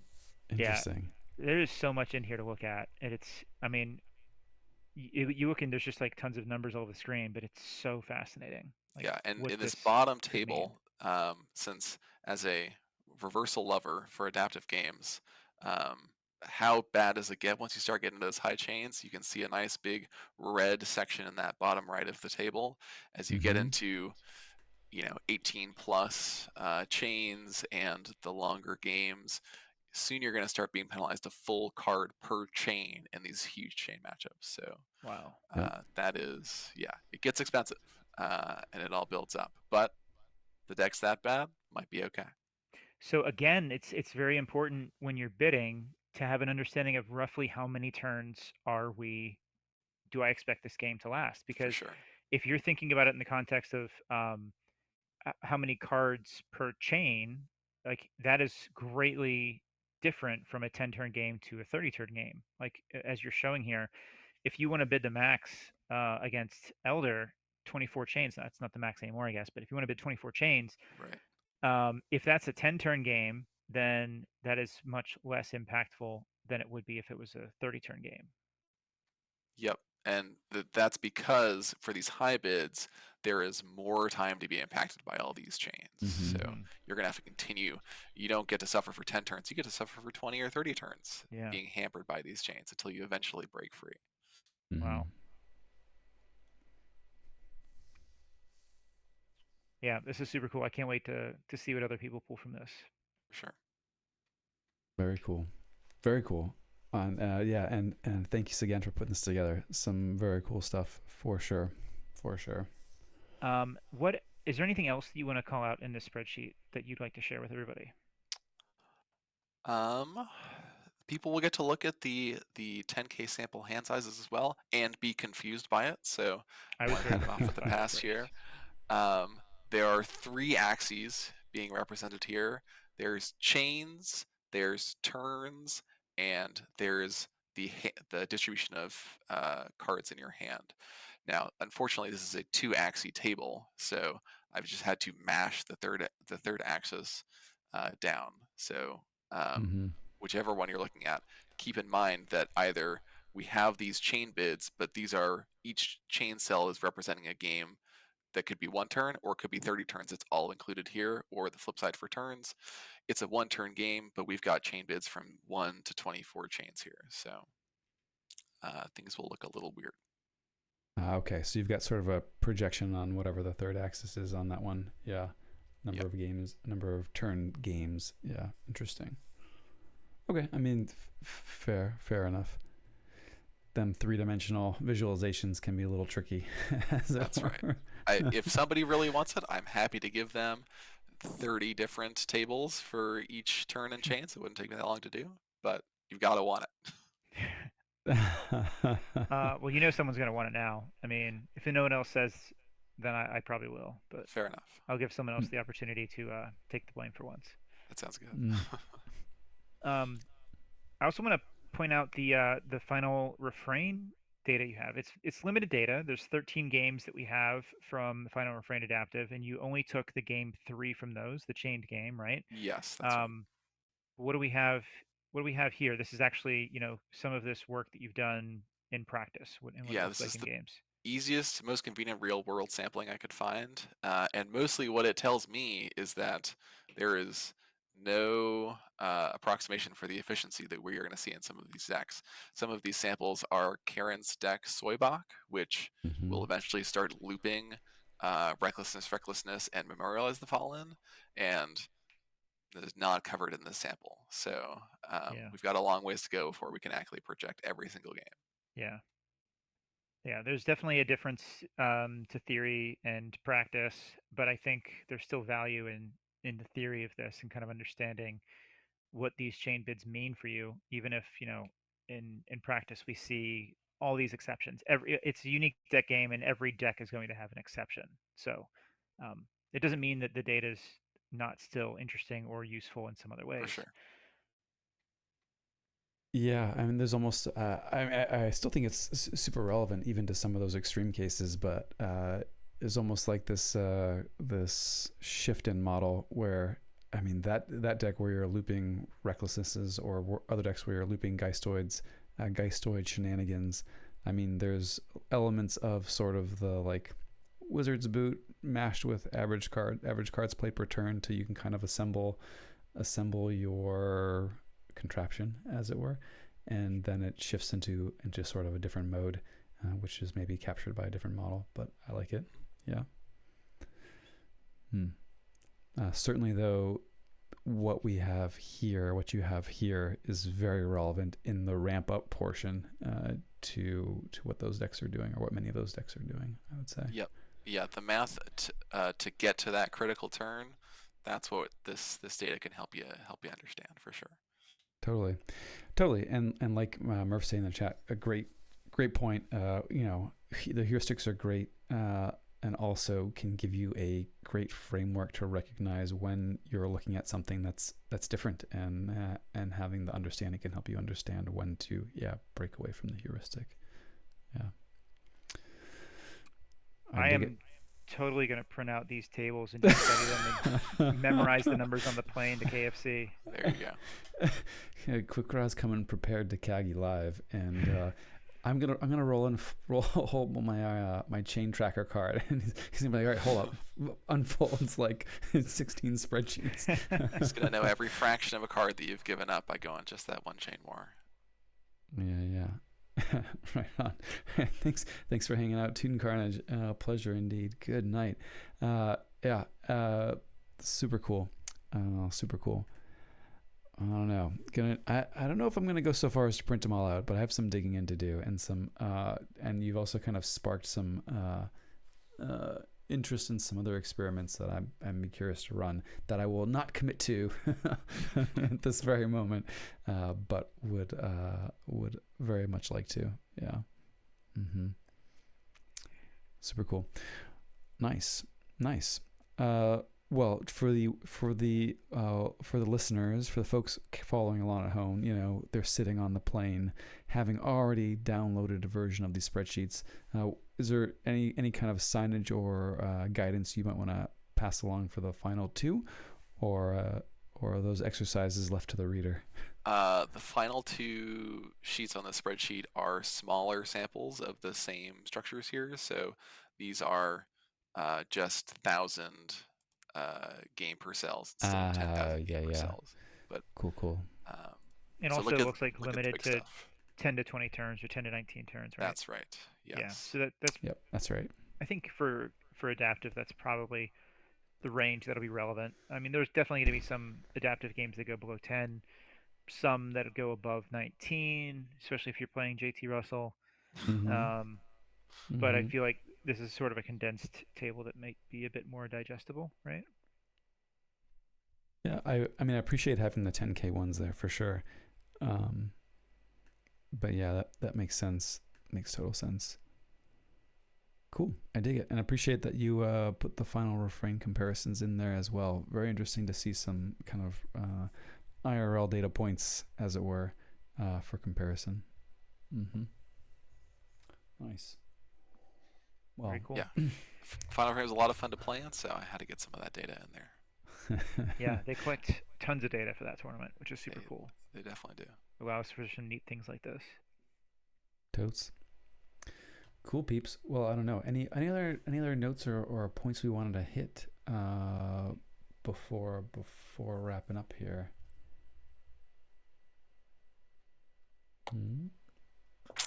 Scrolling through the notes that you put together, Bruce, and I think we went through a decent. I think we did it all. Yeah. I think the only thing this is going to, I'm saying this out loud to hold myself accountable. I think I might try to rewrite some bidding heuristics based on some of the stuff. Oh, nice. What anything that you have top of mind immediately, or you're just like, no, I need to go back and revisit a little bit? I think just thinking more about the context of how long a game is expected to last, and incorporating that into the heuristic as well. Yeah, I like that a lot. I really like that a lot. And I mean, it's interesting too, because it's not a it's not maybe the first two games give you some insight, but it's not so simple as how long did the first two games go. You're like, with 7 chains, how long do I think it's going to go? With 8 chains, so there's kind of a couple of variables at play as you're trying to visualize. So yeah, very very interesting. Mm-hmm. Yeah, Yeah, and if you know how long it takes for if your deck lost, and you know it takes 12 turns for your deck to win. First two games were 9 turns. You need to figure out how many chains will get you those Mm-hmm. 3 extra turns. So yeah, that's kind of where this math might come into play. yeah. I think this I might like be that. more. I mean, it looks intimidating when you look at the tables, but I think it might be less intimidating than trying to pick out and count things like pips and how much creature control your opponent has and Sure. how much Mm-hmm. steel they have and all that other stuff and trying to factor that into a complicated equation. This is a bit more straightforward. Like, how many turns do you need to win, and how many turns do you expect the opponent the opponent's deck to be able to win in, and just try to even that out. Yeah, and that's a very different question for every single deck. Some decks you can just say, hey, I've got 21 Amber Pips, got to draw 18 of them, that's all I need to do. Mm-hmm. Others you got to assemble 2, 3 cards, and then you're doing actions. Very different for every single deck. Yeah. Chat's roasting the future editing already. I like it. Cool. All right, sweet. Well, with that having been said, then I think maybe we'll hear a word from our sponsors. This episode of Bottom Beaker is brought to you by the Spirit's Way, the only protein powder blessed by the sanctum themselves. So are you tired of mortal calories dragging down your divine gains? Each scoop of the Spirit's Way, I have to make sure I hit that H way, right? Delivers pure incorporeal protein, 0 calories, 0 carbs, and 100% spiritual fortitude. Perfect for the calorie counting crusader who wants to lift both weights and souls. Whether you're training for your next crusade or just trying to keep your halo tight, reach for the Spirit's Way, because true strength comes from within the light, as it were. Absolutely. Bruce, you said you were a football player. Did you ever dabble with the Spirit's Way? I didn't want to get too powerful, so I made sure I kept it low. I know Quick Draw was all about it, though. Yeah, Quick Draw? No, not as much. If I played football, then yes. I mean, Bruce was already big enough to be an offensive lineman, so. Offensive lineman in name only. well, folks, too, I should let you know that Bottom Beaker is recorded live on Wednesday evenings at 9:30 Eastern Time, right here at twitch.tv/sloppylabwork. You can find recordings of our past shows and other streams over at youtube.com. We are at Sloppy Lab Work over there. And for the very best content, 34? No. 57 times distilled and scraped from the bottom of the beaker. Search for that very phrase in your pod catcher of choice. And we'll be there to eke out all that efficiency with you. Thanks so much to the dude of the Crucible, Moosemandude. Thanks so much for joining us once again on Bottom of the Beaker. Really appreciate having you here. It's been wonderful to be here. Be sure, guys, always gamble. Always Gamble. If you're Excellent. playing against Moose, always gamble. Always gamble. Just always gamble. Just period. Thanks for being on here. It's been great to have you back. Looking forward to your next appearance in 2026. I'll be back for my checkup. Mm-hmm. And folks, don't forget to ask Quick Draw where his handle comes from when you see him at KFC. And Quick Draw, got any words for the folks getting off the final audio stop? Yeah, don't do that and stay sloppy. Stay sloppy indeed. Excellent. Alrighty, I'm gonna cut the old Zencaster. Lovely, and adjust our mugs. Excellent. Sweet. Well, are we playing a Blitzer game? Is that happening? Do we got time? We got time, Bruce? I got time for all the blitzer you want. Oh dear. Well, do we want to just go straight into Blitzler, or do we want to do the B&B? Are you familiar with B&B? Not familiar with B&B. Okay, so last season we started doing adaptive every every post episode game. Yep. And this year Hmm. we're still doing adaptive, but we're doing JT's format that he named B&B, which is ban and bid. Ban So and it is bid. essentially bringing a triad and playing a triad best of one, but it's going to be adaptive. So the reason that Sign me up. we like to do this is that you can bring a spread of 3 different decks in different power levels that you want, and you can, if you bring 3 that are, very different from your opponents, maybe you ban the one of theirs that you think is the most lopsided or imbalanced if you don't want to play a ton of chains.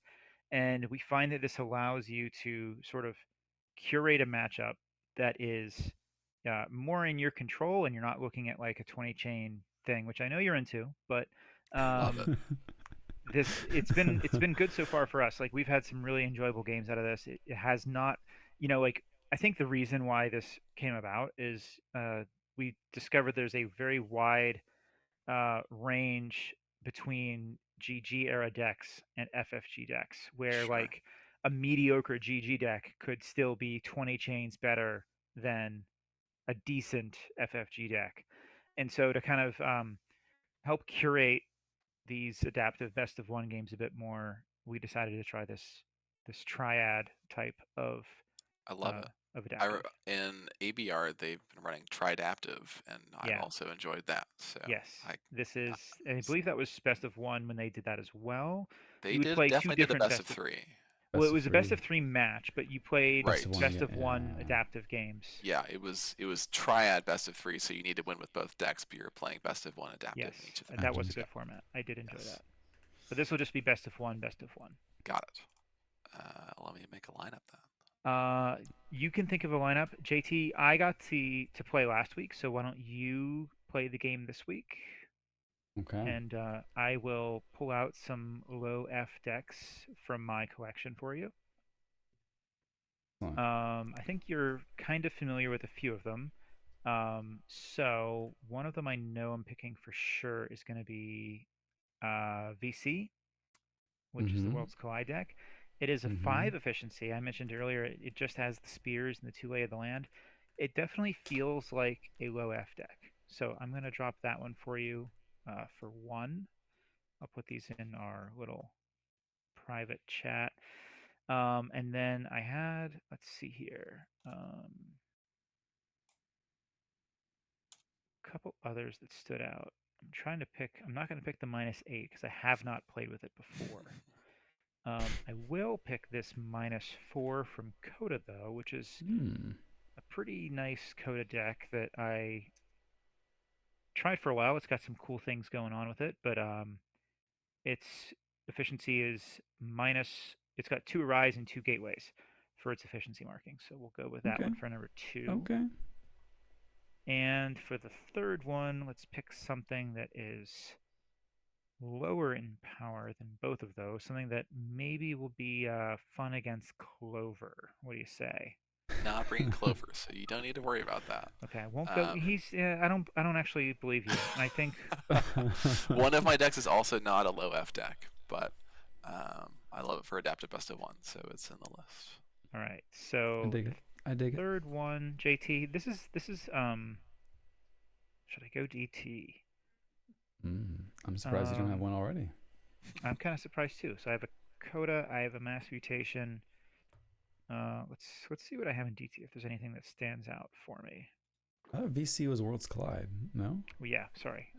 It plays like a Mass Mutation, but you're right. Okay. It is Yeah. Worlds Collide. Yeah. Yeah.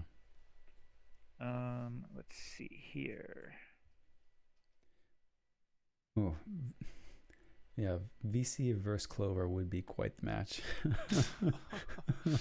I got to play in the most recent season of Kagi. I played the Elder of Clover World in the pod phase, and I played against I think 112 SAS deck, and we got Mhm. to I think it was 18 chains, maybe a little bit higher, but that Wow. felt about right.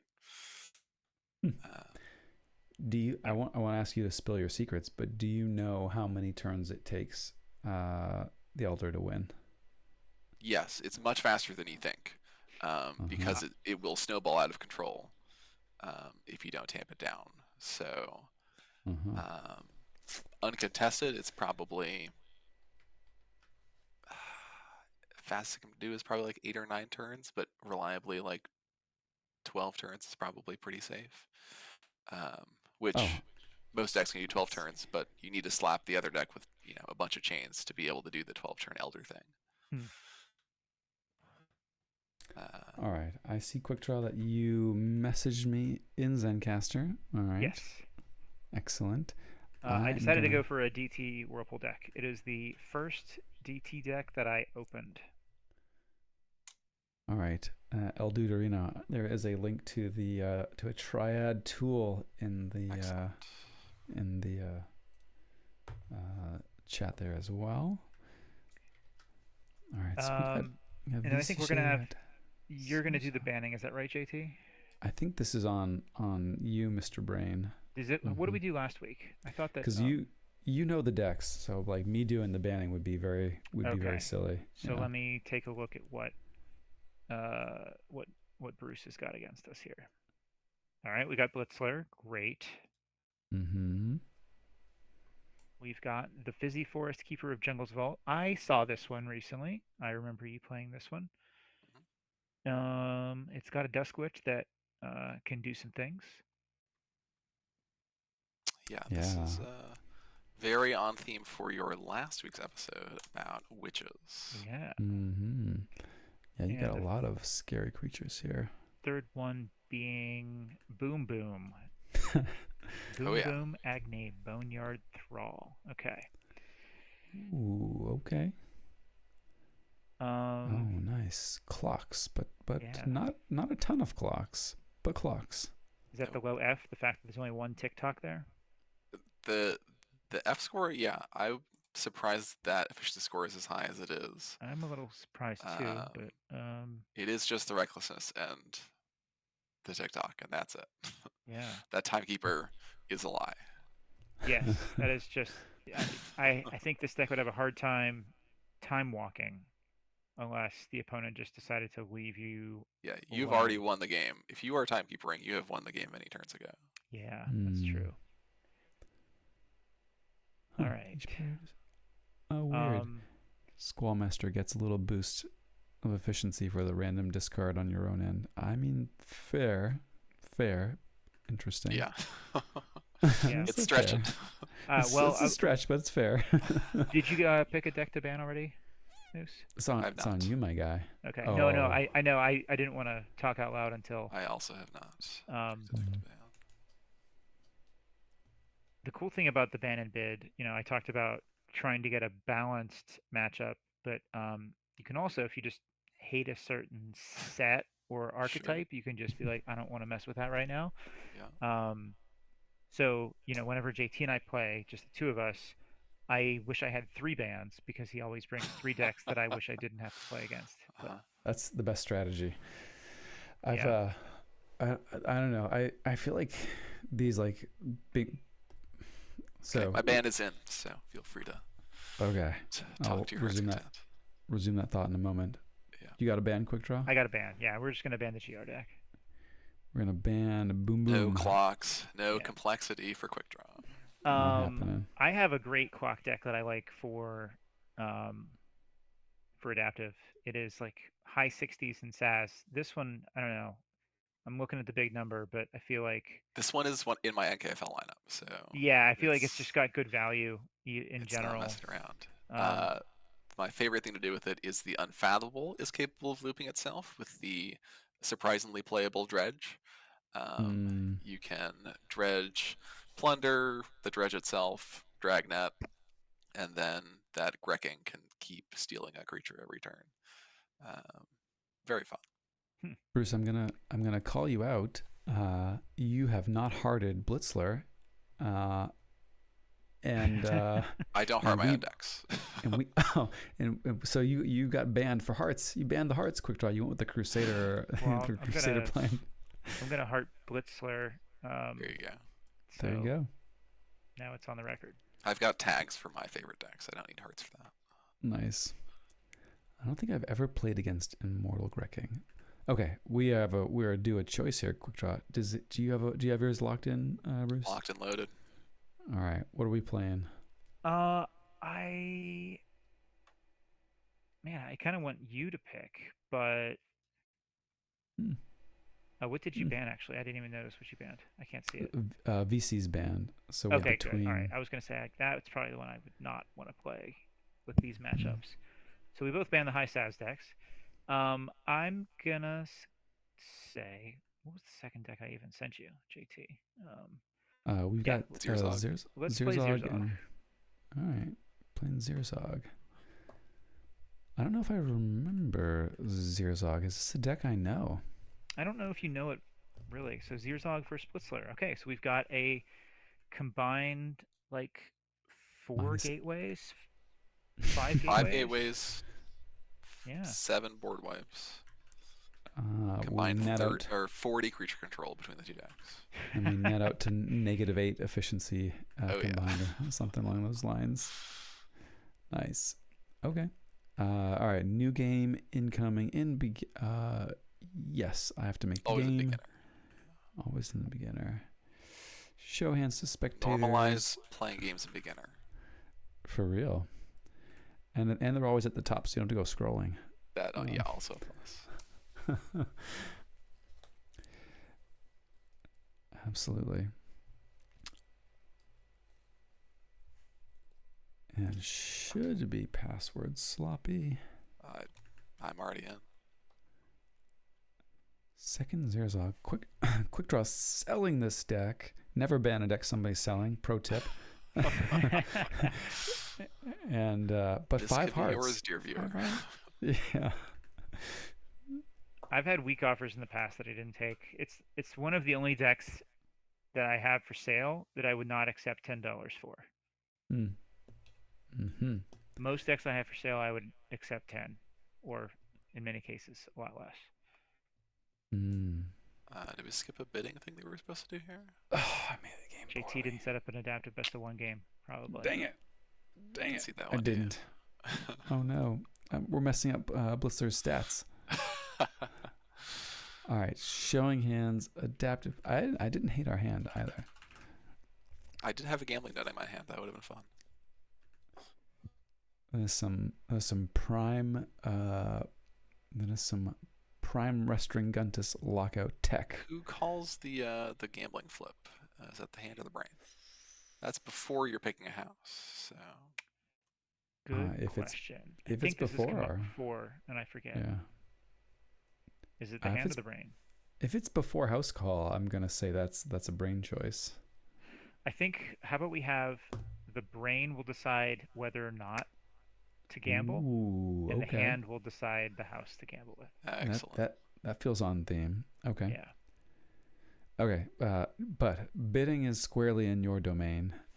So we'll let the good dude select a deck, and then you can let me know what to pick. Oh boy. I'll try to get a number in mind too, so that I can heckle you and say how wrong your numbers were. Double poltergeist. Okay, so we got a lot of artifact control among these two offerings here. Wow. Blue Jays won. Okay.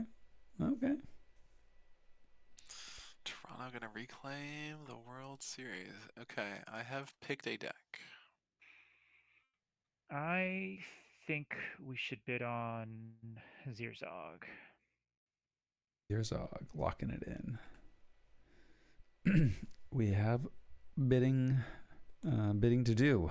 We're both chosen Zirzog. Okay. Well, we know that Moose is going to go straight to 7, so so we're gonna I'm in dance. no rush. We will get there when we get there. The forms must be observed. The we'll final refrain. Yeah. 3. Okay.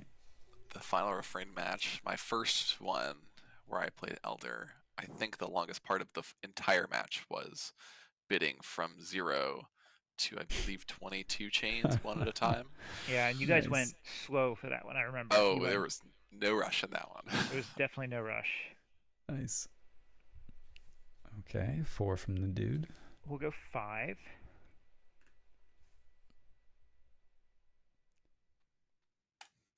Yeah, Yes, Bruce he fell knows. for it. He fell for it. Can't Bruce turn it knows. down.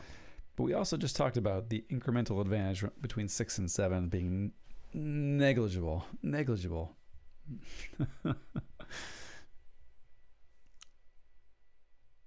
Mm-hmm. Let's hmm.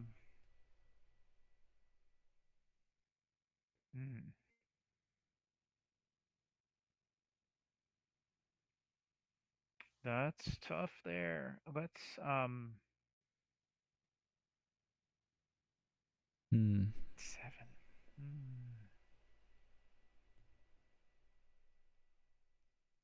Interesting. Yes, it is.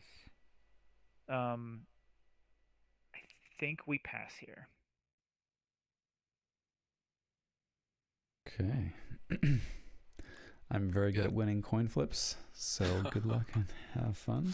What do you guys think of the bid there? Would you have gone higher, Bruce? No. No, okay. No, I would have been fine passing earlier too. But JT, what was your number? Uh, I was liking Zerzog, but not by a wide margin. I honestly didn't have a hard and fast number, but I wouldn't have gone.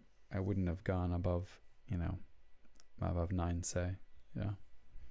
Above 9? Mm-hmm. Okay. Not that I would have. Not that I'm saying 8 was my number. I just don't think I would have seen myself going above 9. Yeah.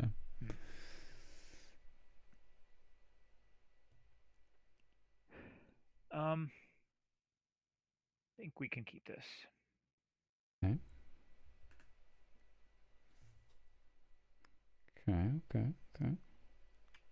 And we'll go dis. Go dis.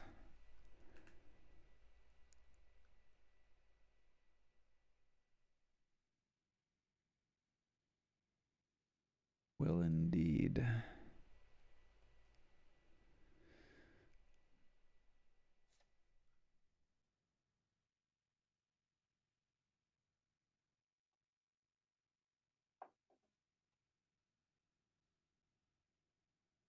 Okay. So far, so good. So far, so good.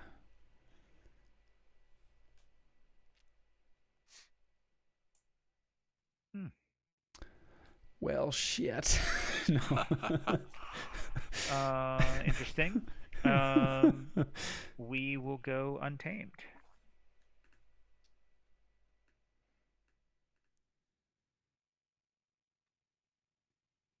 Let's go, elite, Bumblebird. elite Bumblebird. It's the best Bumblebird I think I've seen. It might be. Oh. That's not good. That's not good. We go shadows.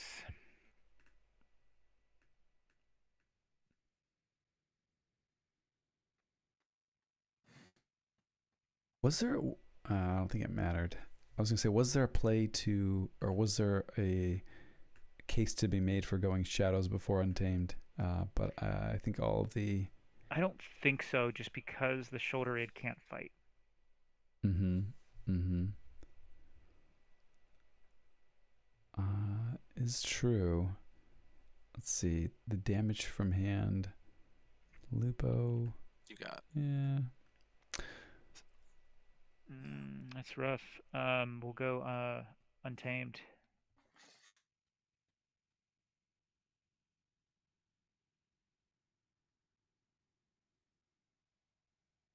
We will reclaim that. That's Solid. nice. Okay. Okay. Okay.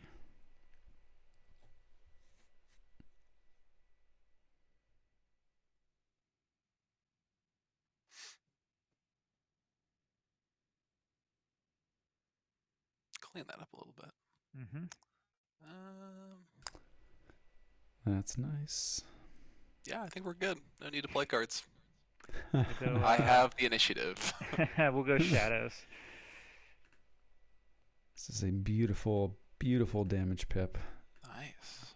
And hopefully bails us out here. I knew the rise was coming.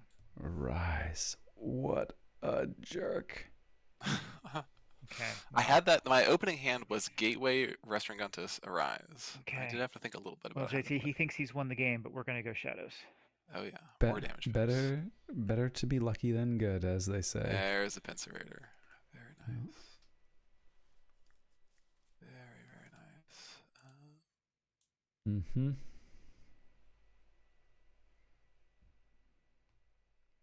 Yeah, the Pincerator in here is super cool. Yeah, it's gone. As he destroys my Pincerator. Yeah. Pick up the Restringuntus again. I like that card. Wow. This turn coming, huh? Yeah, these creatures aren't sticking around. Watch us not call this just to build our potential. We're gonna call this. Yeah. Okay. Thinking. I think you will go Untamed again.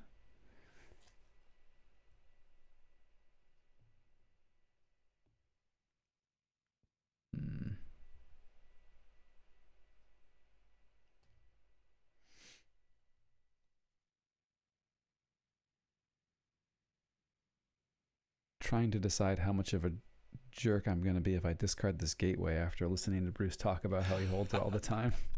But I'm going to discard it. And do you know the Guntus is coming back soon? That does factor in, indeed. Okay. I'm Unchained. Free turn there.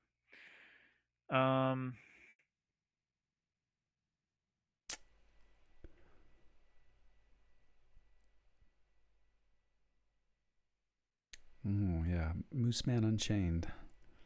Gateway's gone. Got another gateway potentially.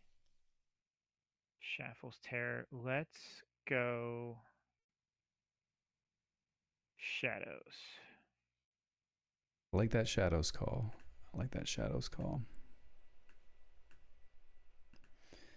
All right. Let's see, Mr. Vandal. Aha. I bet I've got some really good cards on top of there. You've got at least to control the weak. I won't presume to tell you what's good and what's not. Yeah. Well, you see a 4-card hand that has no potential.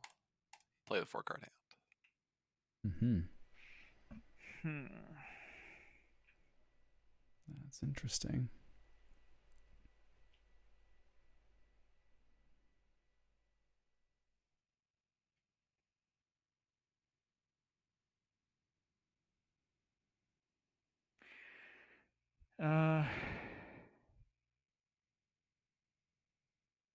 Yeah, kind of tricky indeed.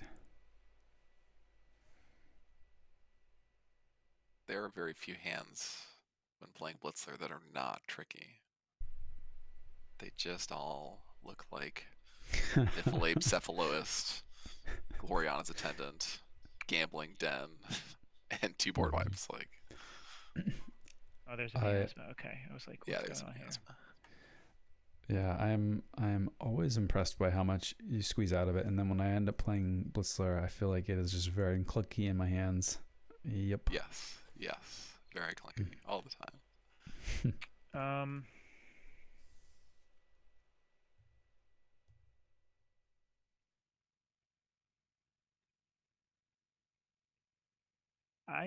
I'm gonna go off script and say Dis. I don't hate it at all. Yeah.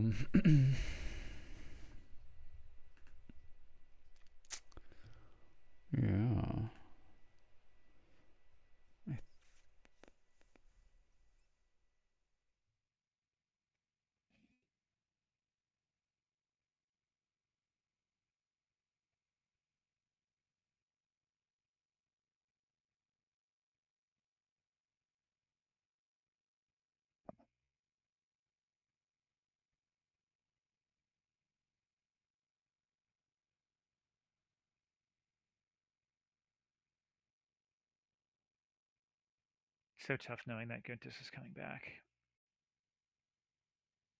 Yeah, for real. Yeah, Guntus really works the game. Um, one deck that I've not tried an adaptive, but I have thought about often is a very bad AOA deck that has a Guntus and 2 Exhumes. That really just wants you to lean as far into that Guntus plane as possible. Yup.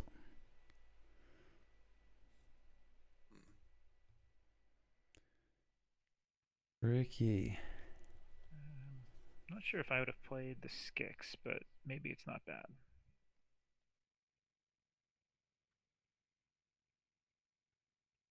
Yeah, I was between them. I think the other option was fight. I could have played the gateway. You can just not play a board wipe there. Yeah, if you fight, I have to fight the moon fight the Moon cursor. Cursor, play Technofiend, pitch the gateway. That's Pitch the gateway. probably Pass at 6, and then you've got the skeleton key, I guess maybe, or a shuffle's coming down. Plus a fight with Dodger. I'm gonna say yellow.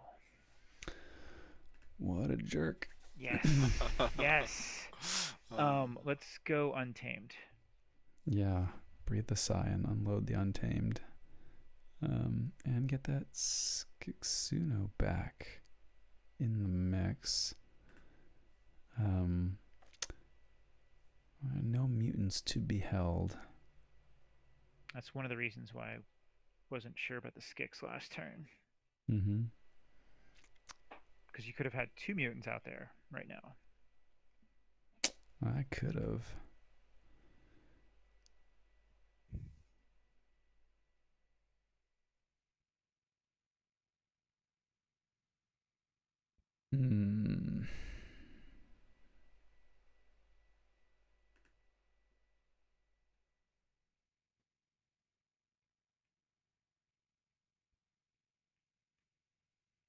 Okay, we'll reclaim that guy.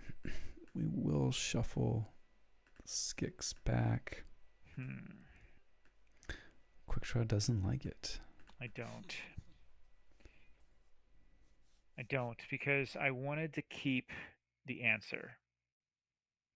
Because if I think we're lucky, you want to hold the you want to hold the Lost in the Woods. Yeah. Yeah, I don't necessarily disagree. My thinking was, and this, I swear I'm not saying this now, but with Untamed as our board presence, I don't know that. I guess we still have a disc creature too. Mayhaps. Let's go. Cannot go Untamed, so we shall go.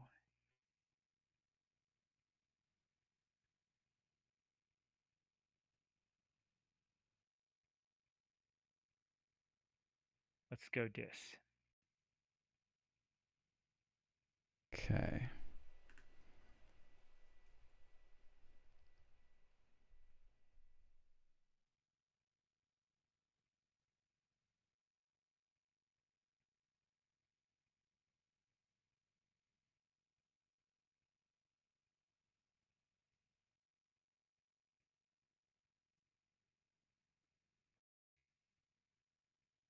I'm going to play the Stirring Grave and tuck the Skixuno back.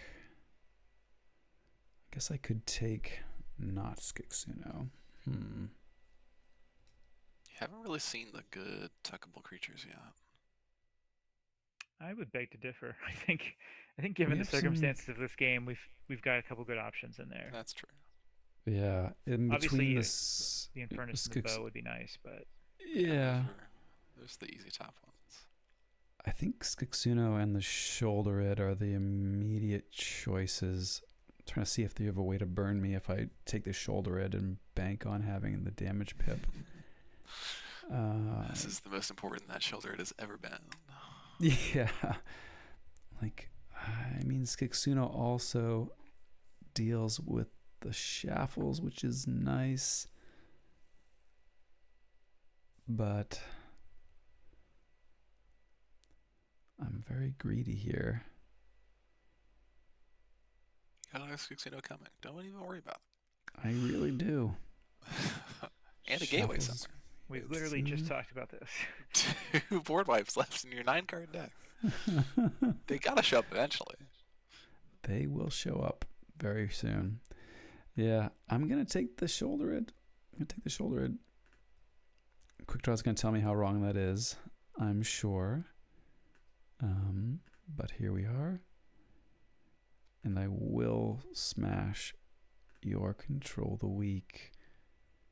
And I think that Relentless Whispers is probably still the highest value. Mimicry, you've got regrowths. You have a regrowth, but you've played it already. You have another Arise. I think I'm actually going to take this Lupo and just not get Arise and Untamed here, but you're probably not going that route. Anyway, yeah, that was my thinking. What do you think? You want the Skixuno quick draw? I think I wanted the Skixuno just because Shaffles is going to be a pain in the butt and losing a lot of tempo if it sticks around. And I also don't know if I like purging the Lupo. I think there were some better targets like Mimicry. Perhaps right there. It is low F, so maybe the game will be over by the time they shuffle. But I was considering, whether or not we get through the reshuffle, and also just not having. I guess I have the mark. Not a ton of high value actions that they don't already have in abundance, but you may be right there. Yeah. That was a weird 2/2/2. I get the joy of looking at.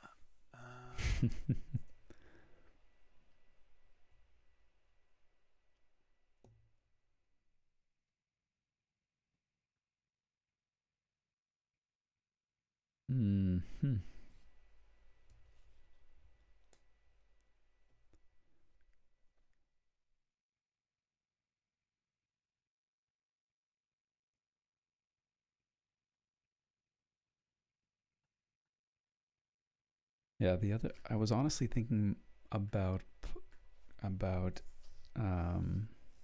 purging from my own discard instead, though the Control of Weak's really tough to pass on. Could hit the Bumblebird, could hit like a Mutant Cut Purse or something. That Bumblebird is an answer to Guntus, though, so you know. It is at that. Could not tell you the last time that Bumblebird has gotten a fight. That's okay. Not usually a part of its job description. Double Shaffles is sad. Yeah. So this is the time when you wish that you had a Skix. Sure. We'll go Shadows. We will take those archives. Yes.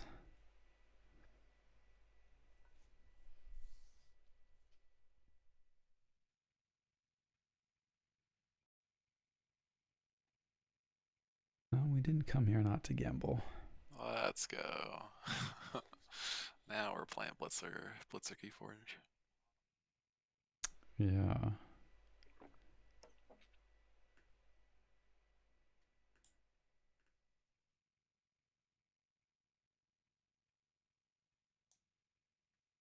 So if you didn't steal one, I was not gonna gamble. But now that it's lose 1 or gain 2, easy gamble choice. Easy. The house distribution of the deck is terrible, but not a problem for me. I love gambling. There we go. Got a Dew Fairy on top. That's important information.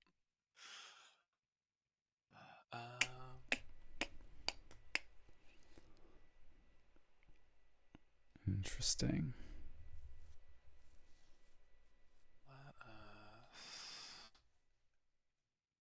I actually don't hate this. Yeah, Shadows into interesting.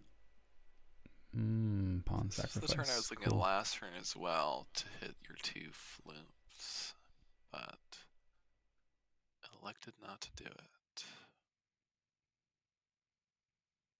Now I think I will pick up one of them.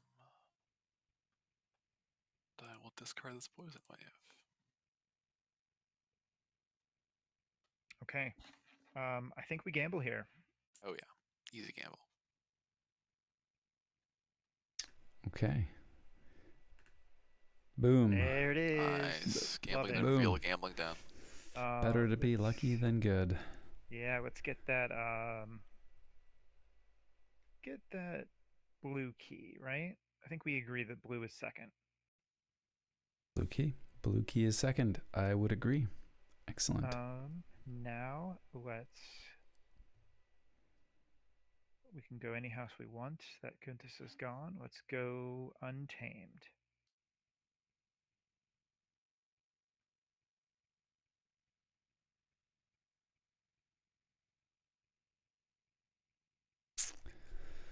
Indeed. Indeed. Still in a rise coming, and you played. Gateway has gone. One gateway has gone. Okay.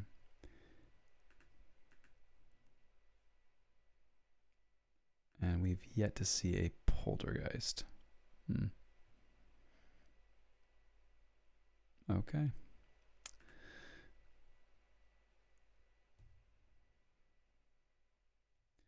Cool.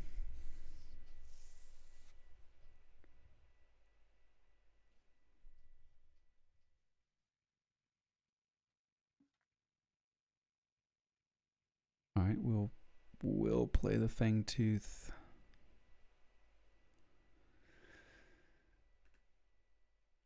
I suppose.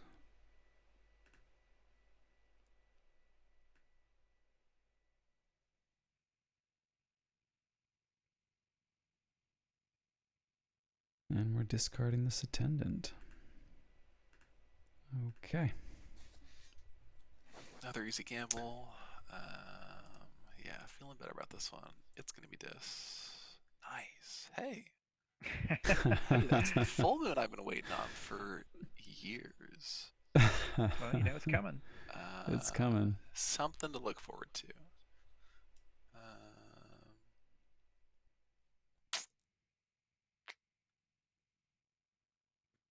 Not looking like a very good full moon, unfortunately. Let's do that. One card in deck, huh? Yeah, that's not gonna stand. I'll take that bow back. That'd be cool. That's not happening. Just do vary out. Okay, I think we're gonna gamble, but let me just double check real quick. Do you want information on the house distribution in deck? No, I got it, I think. You got Okay. Should be 2 shadows and a flume, I'm thinking.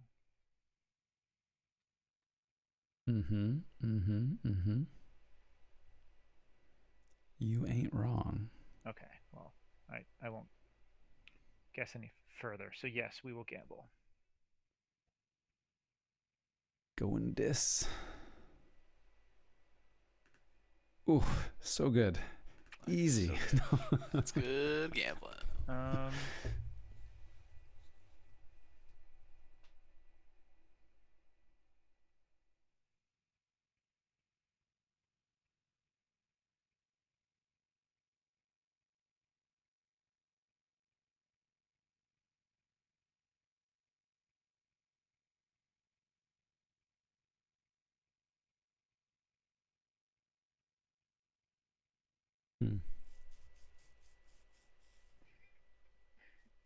Both of the poltergeists still coming.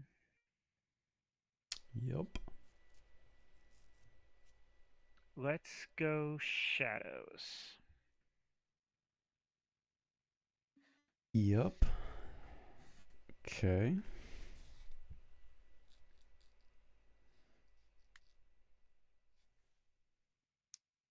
5 cards in deck for the dude.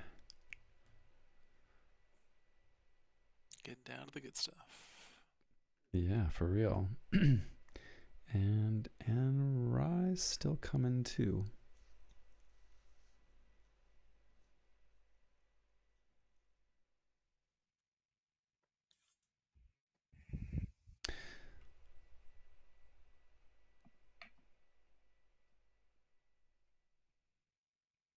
This is a little risky, but I am going to do it.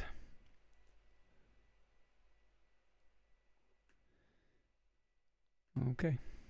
What was risky about that? I thought that was exactly Very as planned.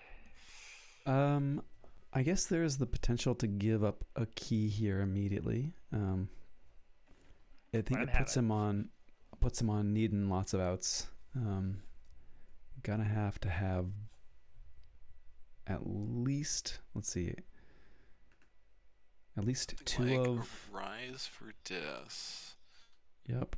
Gave And then I away need the a board, poltergeist. Poltergeist to Gambling Den, and then play Shaffles. Shaffles. Guntus naming Dis for one whole turn.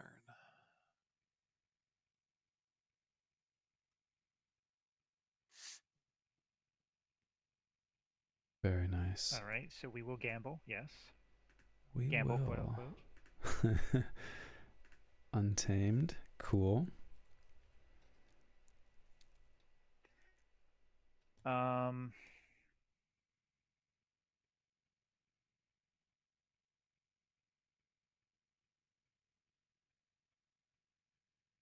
Let's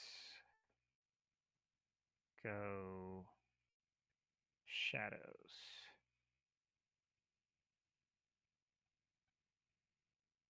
Smash that Guntus. And that is my turn. I like it. Show me Dis. No. There's that full moon again. You never drew it, did you? Full moon. You never drew it because of that Lost in the Woods. Oh, gotcha. That's a good turn, JT. That's fun. I Very would cool. never have done that if not for all the words of wisdom that Moosemandude just gave us. Yeah. You could have. It would have been very conservative, but the turn before you could have also, instead of playing second Gambling Den Secret Needle, just Reap with Bow. Well, the reason I wanted to, I agreed with you playing both of them, and the reason was because if you had the double Poltergeist, I did not want you to get rid of a Gambling Den and the Fangtooth to have no direct answer on board for the Guntus. So having like the Secret Needle as an answer to the Guntus Sure. was why I agreed with that. Yeah. I definitely did not love leaving the key on the table as potential there. But yeah. Yeah, I like the second den too. I thought that could have backfired, was a good, but here we are. Place for us. And we're lucky that Moosemandude is off his gambling game tonight. Happens. Comes and goes. I think I have run out of tools to solve the problem before me.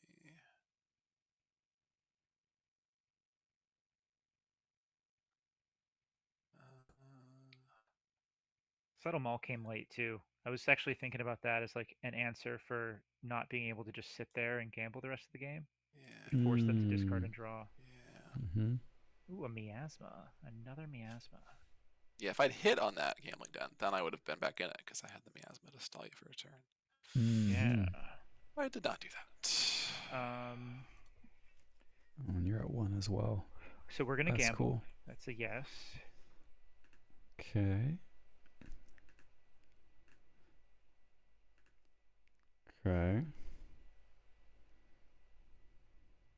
And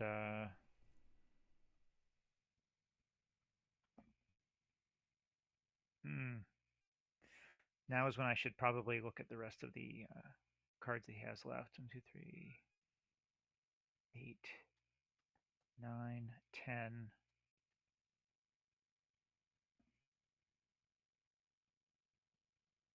Okay, so there's 1 Shadows left. That must be the TMTP. 1, 2, 3, 4, 5, 6, 7, 8, 9, 10. Looks like one untamed left.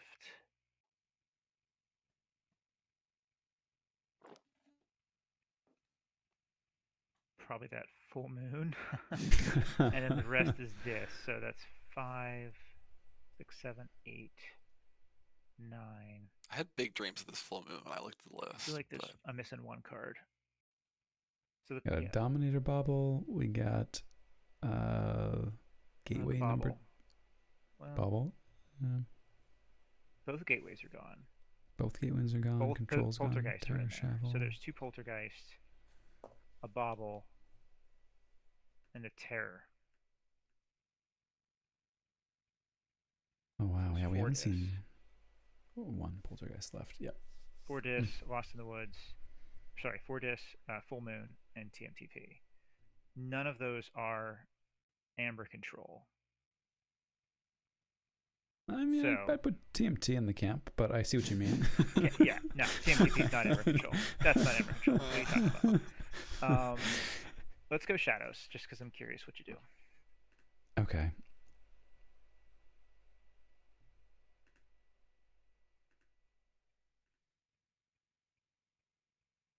Nothing. Okay. Lawless. Mm-hmm. I was wondering if you were gonna vandalize him just to Just to get that last card, just to stop the gamble. Gamble for a gamble. Yeah. and let's gamble. So the smart brain thing to do there would be to not gamble. But We're You gambling. definitely can't lose if you don't gamble. There is a chance that cosmically the top of your deck has changed to another card. But not this time. more likely I'll click the wrong house. Yes, he's done that That's before true. too. That's true. Yeah.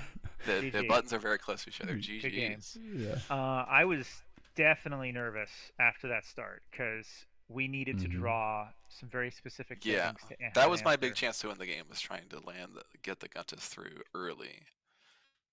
Yeah. Because I never found the other plans. We had a 4-2. We were at 4-1-1 when the Guntus came down, and the 1-1s were Bumblebird and Shadow's Action. Shoulder. Yeah. No, it was what we drew into the shoulder red because the shoulder red had there's 2 shoulder reds. This was you had the shoulder The red. right. unpipped shoulder red, sure. Yes. Yeah. Yes. Yeah.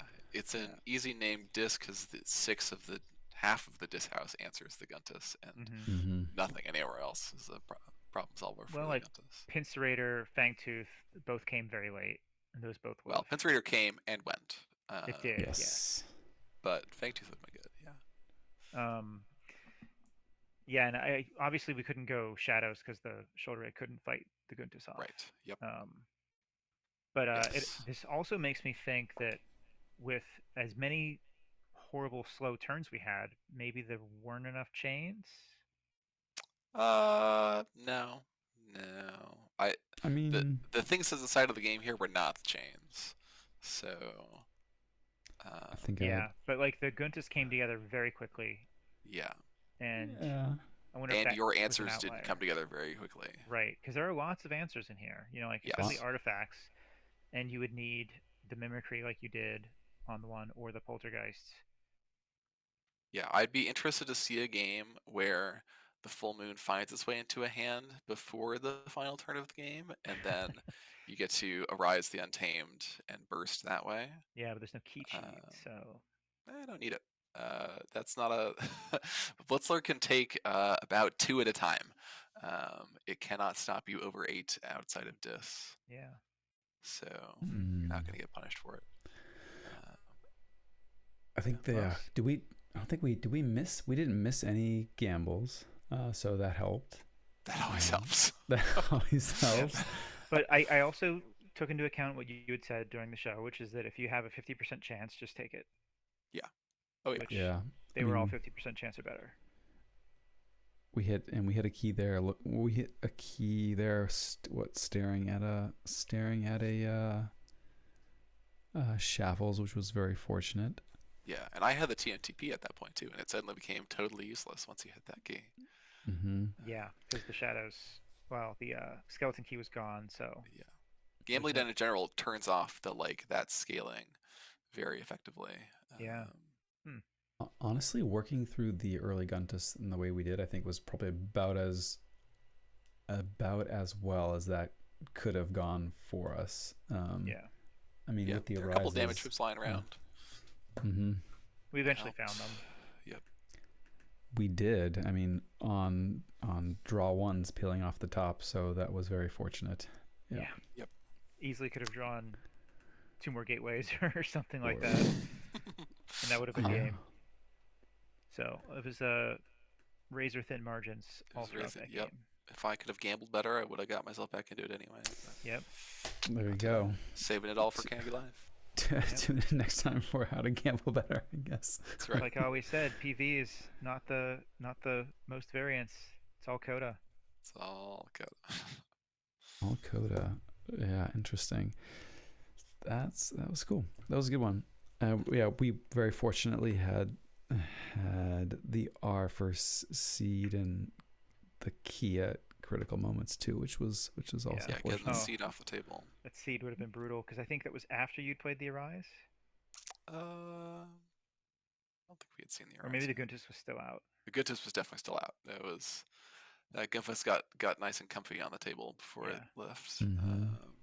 Yeah. Let's see. Yeah, seed came down right after the borrow, and then you had the reclaimed to get it off the table. And Yeah. Guntus left 2 turns later Yeah. and was Tight immediately one. back. Yeah, that was a good one. That's Guntus gameplay and gambling. I can't ask for more than that. And this was 17 turns. 17 turns, 7 chain, 17 turns. I would be expected to play. Let's see, around 3 cards per turn, which I definitely did not do because I did not make it through the deck. Oh yeah, I also we gave myself more chains. were on the first pass of the decks here. Yeah, it looks like you played 36 cards. Blitzler does not flip. You don't. If you are flipping, something has gone horribly wrong, or you are misidentifying the strengths of the deck. That's really funny because like everybody like back in the Yeah, FFG days flip, was like, flip. gotta flip the deck. Gotta flip the deck. But So it looks like, yeah, this is right. You played 36 cards, and you hadn't flipped, so that was because of the Arise getting some things back, and the Lost in the Woods getting some things back. So yeah, something's but yep. you played, what is it, like 2.25? Oh, did you count them up? Yeah, I just did a search for Moosemandude plays, Ah. and yeah, 2.25 cards per turn you played. Yeah, that's not up to speed, but you don't need to be up to speed. The way you match the game lead then is you also have 1 card left in your deck. Mm-hmm. Yeah, that's why like the last turn there, JT did have a Vandalize, but Yep. you weren't in check, so, or didn't have 4 either. Was not threatening. Cool. Well, Very cool. Cool. Well, we'll sign off there then, folks, I guess. Thanks for those hanging out in the stream. Good to see you, Dead Sync. Yeah, good times. And folks in the chat, we'll see you around the lab. see everybody.